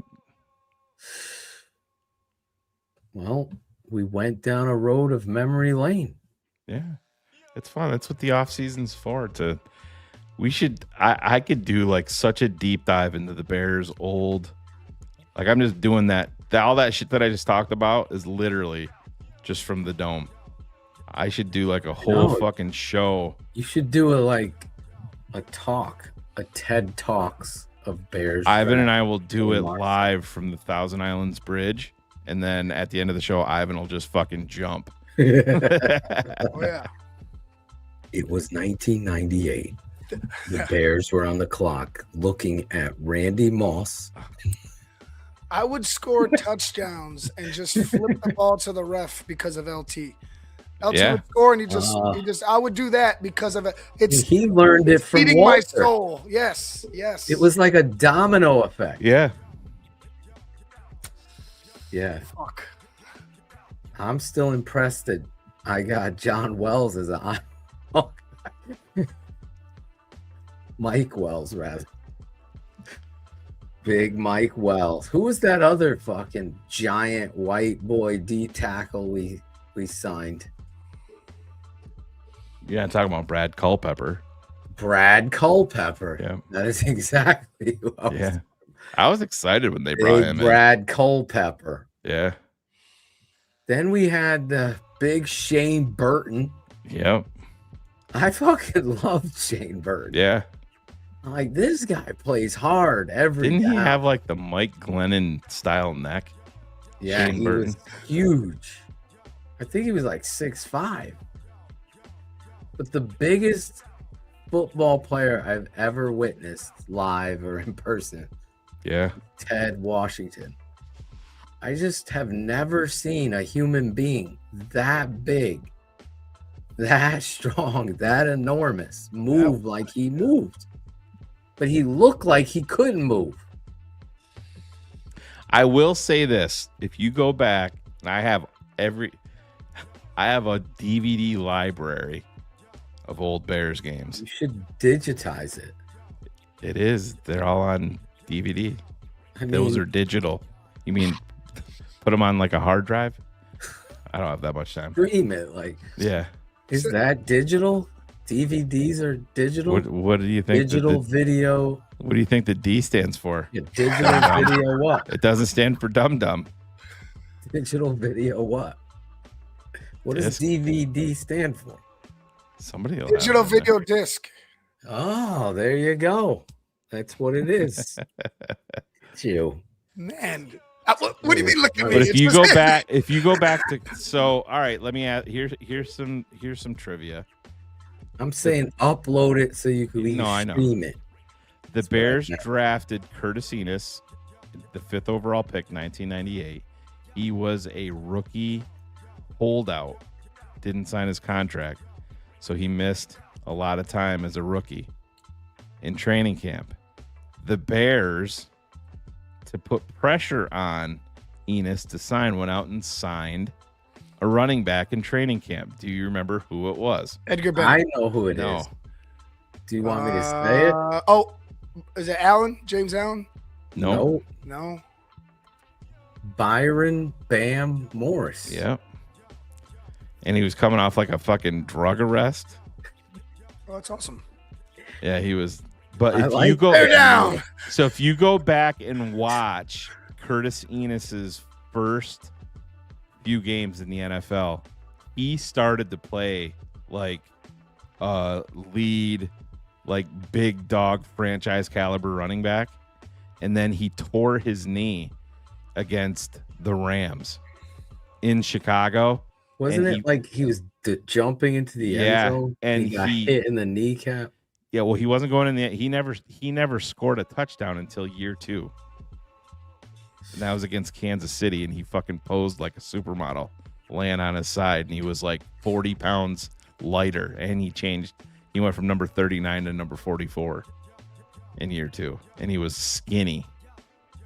Skinny mini. Yeah, I wasn't a fan of Curtis Enis. but he was playing very well. He tore his knee up, but he like finished the half, and it did like a ton of damage to his knee.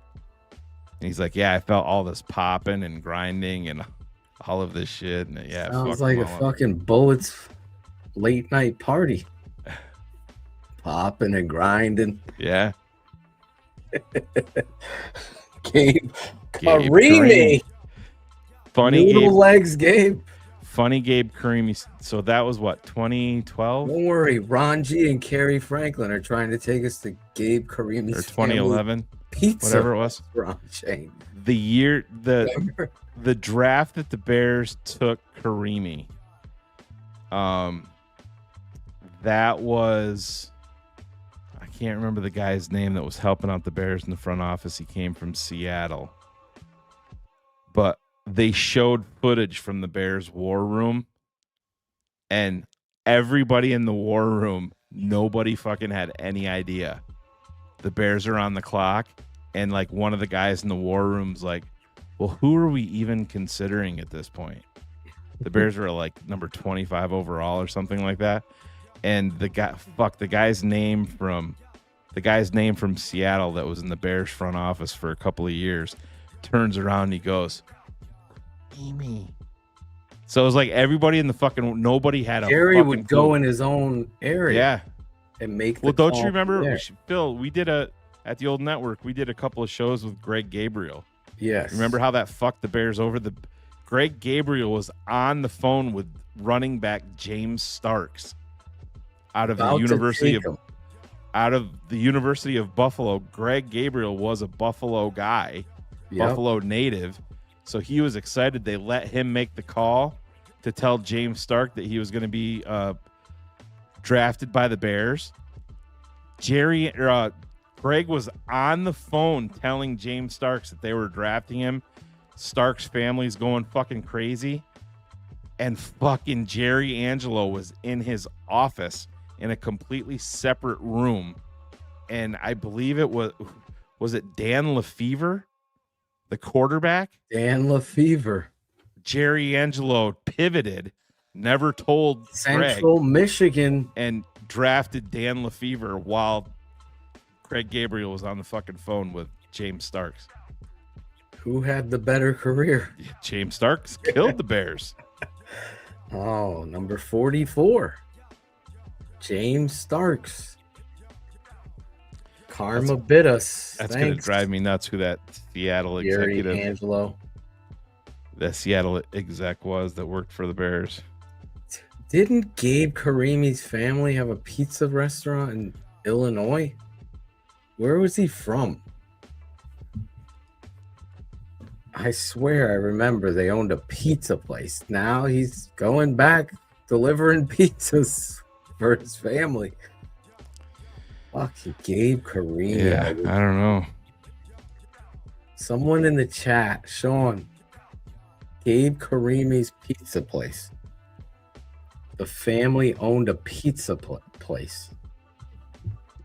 Speaking of pizza places, I heard the new CEO of Pizza Hut's bringing back the Pizza Hut dining room with arcade games. Not all of them. There's a lot of them. Yeah, there's a bunch of them. 50 of them.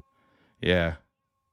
I read that before the show. I'm all excited. I hope they're all going to have Pac-Man games put back in. The fucking like the red plaid. Are you talking red about cups with fucking Dr. Pepper? Were you guys talking about Karimi's own, like the one he owns? Yeah, it's called Fat Boy's Pizza. His family owned it in the French Quarter. That's what it's Karimi Construction. I don't know. I'm looking up some stuff. Do you know who we took in round 2 the year we drafted Gabe Karimi? You're gonna fucking tell me. I can't remember. It's from Oregon State. The safety who also No. Wasn't Brandon Harden? Stephen Paya. Oh, Paya. Yeah. I was excited about him. I was excited about Paya. He could not stay healthy. He could stay healthy. Yeah. Someone broke his record recently at the bench mark. You didn't need Randy Moss to go across the middle ever. Just send the motherfucker deep, and he would destroy human lives. Carrie is not a fan of Randy Moss, apparently. I don't know how. All the years that I've been doing, I've never seen anybody so graceful catching deep balls as Randy Moss. Bro, Randy Moss was a absolute elite level receiver. If his focus was on the game like it should have been early on, I mean, he's arguably the best of all time. Him versus Jerry Rice in my book. If I'm picking, I'm taking Randy Moss. That's the truth. He's that elite level of ball tracking ability, the ability to fucking eye top people. I mean, he's got a nickname that people consider an adjective, Mossed, because of him. Kids today still say it. I mean, Jesus Christ, he was on another level. And when you're in the NFL and you look like you're on another level, that Tim Ruskell was the guy's name. Tim Ruskell. Seattle. That I could not remember. It's driving me nuts. Well, Randy Moss, I'd take him on my team. Oh, fuck, dude. I was I still have a copy of it someplace. I have the Bear Report. Me and Shane, me and Fish did a game. Me and my buddy, my best friend. Shout out to Fish, who Phil cheated. did get an apartment. Shane, he finally got a condo. Can he do barbecue on the premises, Phil? Yes, he can. Me and him drafted a team. Whose team would win? You could draft any player ever. Phil did your cheat starting. a little bit. I didn't cheat. You called your boy in. You What? called me. Fuck with him on the jet pick. No, we were going through shit, and you're like, "Oh fuck." Do you have the teams? Yeah, I have it on my phone somewhere. Like just picture. I don't have his team. I have mine. He has his. But I took Walter Payton first. I snatched him with my number 1 pick, making sure I secured the greatest of all time. Made sure of it. And then he took his pick. Now, just like we do in Fight Night, Ivan, we should do who has the best draft. I got Reggie White on my team. I got John Randall, Richard Dent. My D-line was fucking sick. I got Moss on my team, Kerry Franklin. Apparently, me and Kerry don't agree on fucking defensive ends, GMs, and wide receiver Randy Moss. I did not select. I think I did pick Larry Fitzgerald on my team.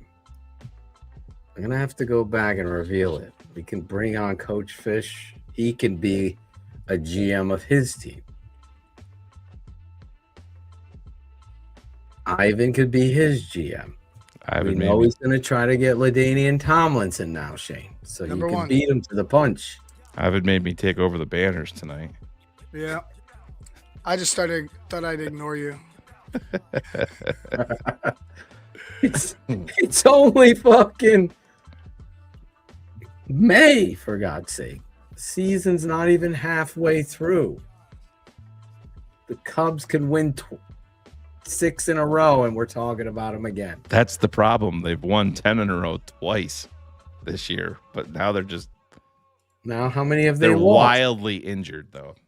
How many have they lost now? 6 in a row? 6 in a row? No, I thought it was 3. It's 3 in a row, but is it 6? They lost the last 4 series. Oh, that's what it is. 4. Yeah, that's what I was thinking of. Series. They got swept right now, so like it's. That's a losing streak. Yeah. 10 in a row. Alex Haza is a winning streak. Who had Anthony Munoz? That would be me. Or Anthony Munzo. Whatever you want to say. Anthony Munoz. Anthony Munzo played for the George Costanza Gazettes on the show Seinfeld. We've covered it. We talked about the Bears going to get Bane. That was the move we discussed during the draft. Listen to this, though. Is this going to be the all-time blunder, not by the Bears, but when you're sitting right there as the LA Rams, who are, let's be honest, they're a Super Bowl caliber team. You could have paired Reuben Bain with Jared Verse for the next 10 years. Why are you doing this to me? You took Trent Simpson. I understand. Not Trent. What did I? Oh, Jesus Christ! What's his name? My bad. Yeah, no, I threw together 2 different names. What was his name? Yeah, it is.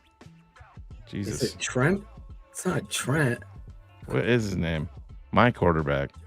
Tyler? What the fuck is his name? Ty, that's it. Jesus Christ. I was close. Yeah. Tyler. It probably is Tyler. They call him Ty. Like But Ty think Cobb. about that for your Super Bowl prospects and just waiting. Imagine Ruben, Bain, and Verse. Oh my God. With Fisk in the middle of the line too, It's like and Young, the '85 Bears. Jesus. With Hampton and Dent, McMichael, Perry. Fuck. Oh, coincidentally, they did win a Super Bowl with a great D line. Just letting people know. They also went to the Super Bowl with a great D line. Yeah. And that was Adewale Agunleye, Tommy Harris. These things kind of map themselves. So maybe Phil and Shane have a little merit. Miguel. I'll stand on talking about the fucking DN position for an off-season show leading up to a fucking mini camp, training camp of unknowns. I'm missing all these people complaining. What was Miguel talking about? Was talking about a long time ago. Let me guess. They're talking about the defensive end again. But that's why Miguel is that ostrich with his head in the sand. That's the fans that the Bears love. Oh, I know. You guys haven't even watched Brandon Harden play. He's awesome. A++.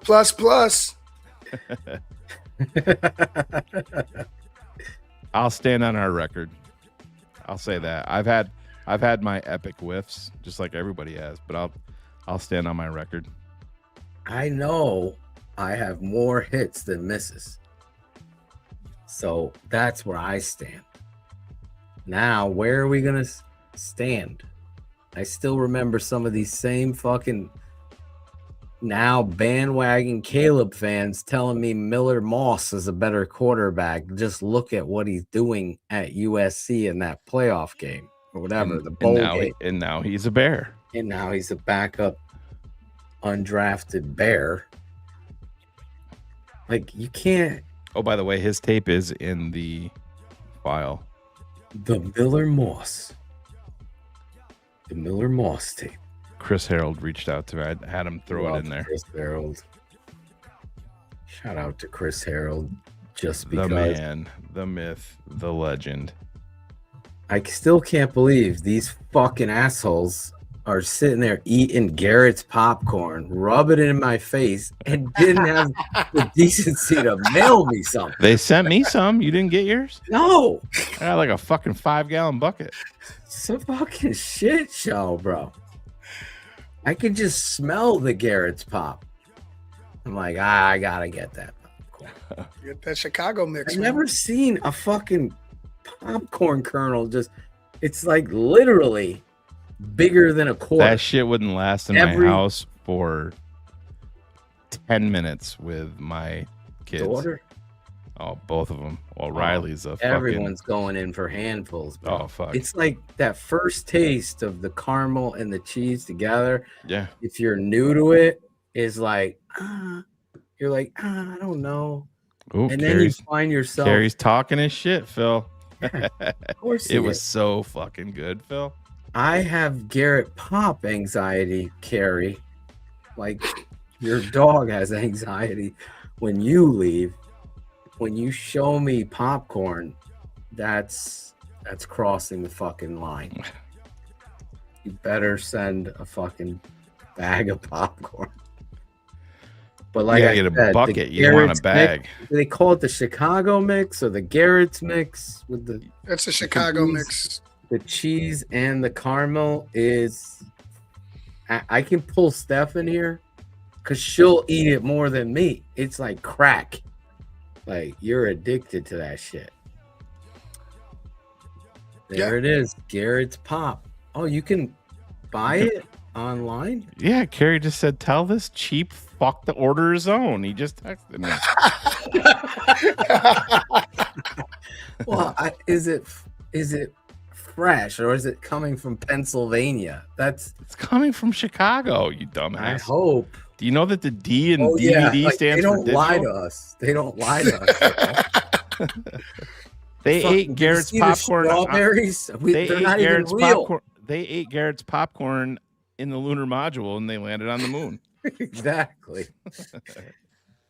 Our Driscoll's strawberries aren't even fucking real.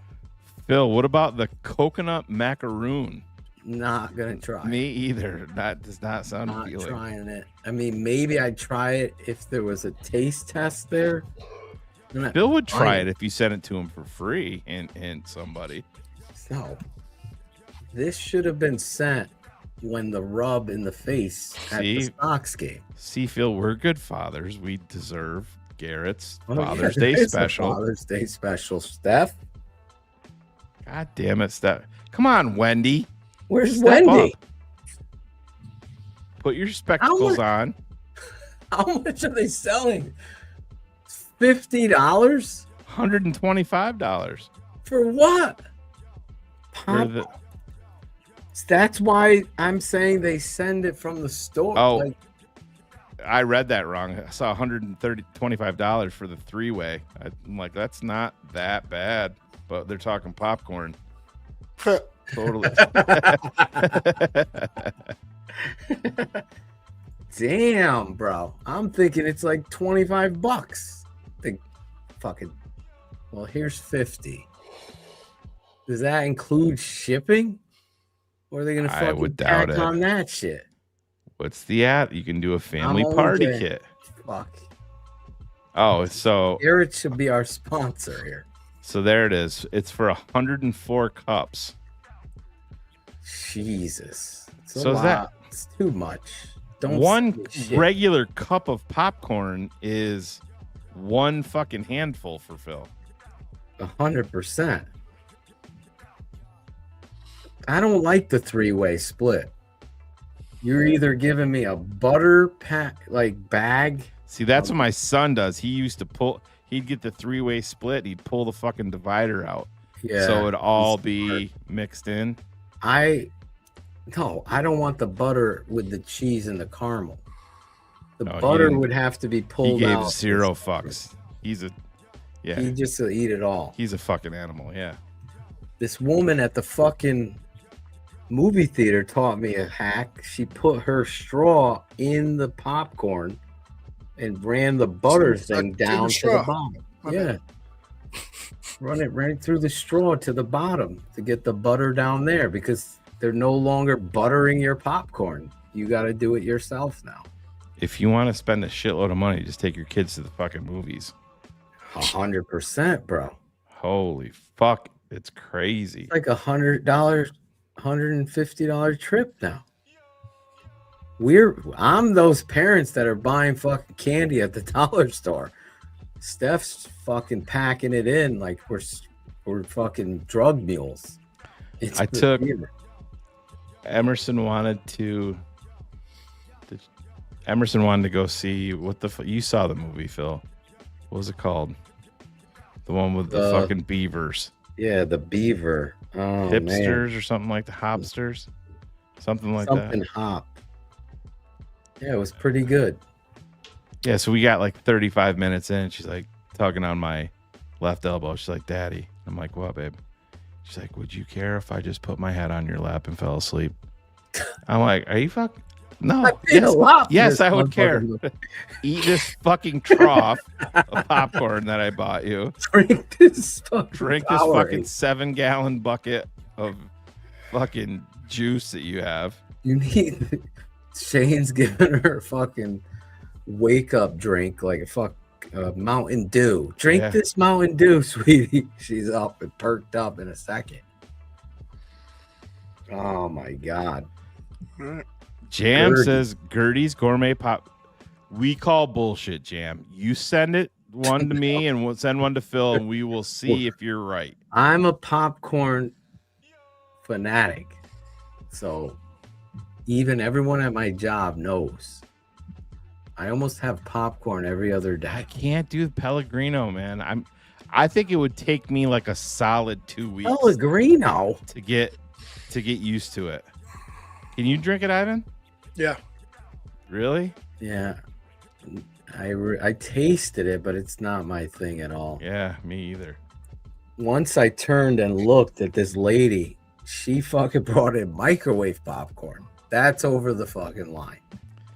Bullets took this to someplace I didn't really want to go with my 4-year-old daughter. Come on, Bullets. Jesus. Carrie, the Pellegrino t-shirt will be in the mail. We know Carrie is Pellegrino is Carrie's popcorn. Oh, yeah. You got any Pellegrino? We're downtown Chicago in one of these historic hotels. Carrie finds Pellegrino. Puzzles and Pellegrino and Phil. There's Carrie made me 3 laugh Ps. so hard. We were in the Four Seasons in Montreal. Yeah. And he's sipping on his Pellegrino, and then he finished it and he put it down. And Alex H goes, Carrie, do you want me to take that and throw it away? Carrie's like, no. Do you know how much I paid to stay here? They'll grab it. It's fucking made me laugh so hard. I fucking laughed. Like, that's why I love Carrie. It was so nonchalant. I loved it. Yeah. Carrie was like, Phil, don't worry, anything in the fridge, the mini bar, you could take any candy you want. Don't worry, eat it. There's even this card that you could take a massage or whatever. I go, Carrie, I'm not eating anything from the bar, and I'm not spending any of that on anything. So don't worry about it. But Carrie is one of a kind. I've never heard of this combo. Larry's seasoned salt and pepper. I never heard it either. I mean, I've heard of Larry's that. seasoned salt and pepper. I've never heard of it. Listen, I'm willing to try anything popcorn. I love the fucking popcorn ball for Christmas. Remember those? Did you get those, Shane, back in the day? The popcorn ball? Oh, yeah. My grandmother used to make those. Yeah. It was with the caramel and yeah. It was like a fucking and then you'd get this. But her friends would make them, and I always thought they'd be like nice and soft, and sometimes they would have like marshmallow in them. Even yes, it was marshmallow was the one. But you'd go to like her twisted friend down the street. Oh, honey, you want a popcorn ball? Sure. And you'd fucking bite into it, and you'd be like, where the fuck did my tooth just go? You know, shit was like totally different. I watched some of those peeps. God, I've forgot about the popcorn bowl. Fucking popcorn bowl. Bowl of popcorn. I'm good. Last point about popcorn. Every day, every time me and Steph, whatever, even now, date night, if I was like, it's just so slick and skinny in a hole. Yeah. If I'm stuffed from dinner, I don't give a fuck if we're going to the movies. I have to have a popcorn at the movies to watch the movies. So just gonna unbuckle that belt a little bit, Shane, and fucking hammer down a whole fucking tub of popcorn. So there you go. We've done it all. The defensive ends, popcorn, Randy Moss, Sam Rutigliano, Brad Biggs. That was You're dead to me. Yeah, that Bill. was surprising. He hates me and Cap. Yeah, I don't think. Does he like you anymore? He got. So, I don't know if I told the story on here. Back when the Bears hired Mark Trestman, I was able to come across a link in Montreal, right? And you shared it with him. I'm like, yeah, man, it says that the Bears are naming Mark Trestman head coach tomorrow. And do you remember our friend Dead Greg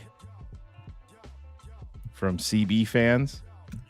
Unfortunately, yeah. Yeah, well, he wasn't technically my friend. Yeah, no, I know. He's passed on now, by the way. But he he called me out and was like, you're full of shit and all this stuff. Well, I wasn't. There's a whole fucking article, and it was just like this blurb saying that Mark Trestman was going to be named the next head coach of the Chicago Bears tomorrow, but it was all in French. So I fucking went through it all, and I shared it with Brad Biggs. Well, ever since then, he followed me on X, or on Twitter at the time, and we'd chatted back and forth. I'd been in a couple of his, Biggs. You send him any information about mail bags, and your truck, the truck you were buying, and everything. Yeah, the fucking Family Fest when Hronis Grasu tore his ACL at Family Fest. That was when the Bears. It used to be an issue every single year with the Bears turf. And I remember saying to Brad, "I'm like, man, live stream it." I'm like, I can't believe this isn't more of a thing for the Bears media to like talk about how awful the Bears turf is." Well, he took it like super personal, and he's like, "Well, what do you expect me to do? Write an article about this?" And and I'm like, "No, I'm just saying, like, we just lost our fucking third round center draft pick to a torn ACL. I think he tore it on the fucking sidelines, like stepping in a seam, or something. Yeah, one of the seams, the Chicago Park District seam, and like he just never interacted. Yeah, he fucking almost caught it off. Yeah, I thought it was because of me that your friendship ended. That was Lauren Cox and Brad Biggs. He thought Lauren Cox was Philatosian. Yeah. No, I thought Lauren Cox told us it was Lauren Cox's friend that he thought. Oh, I thought it was Lauren. I think it was his friend. But that was we were like, does he even look like me? And Lauren paused and goes, no. Yeah. It was funny. That was in Mobile. 6'5". That was in Mobile for the fucking Senior Bowl down at the bar that everybody. I don't know, I but can't remember the name of it. John Fox Whore Bar. Him and fucking Mike Vrabel. Yeah. Oh man, that's hilarious. But let's get out of here. We're 43 minutes over. Yes. Steph is fuming. She's eating all the popcorn, waiting for the popcorn's waiting gone, for the fucking Carrie. show to start. She mossed my popcorn, Carrie. Oh my God, poor Steph. Well, she's ready to go. The whistle's being blown, Phil. Let's go. Let's go. Well, those patrons will be ready for another DDP's Film Room tomorrow or Friday on tight end Sam Roush. Number 87 in your program. Baby Gronk. Let's just stay away from the comps. They tried doing that with number 80, Adam Shaheen. Adam Shaheen. Yes. Anyways, we're excited about Big Sammy Roush. We'll break down the tape. We'll be back next week. Fun update from Greg. Yeah. No show on Memorial Day after dark. Will be he's moving it.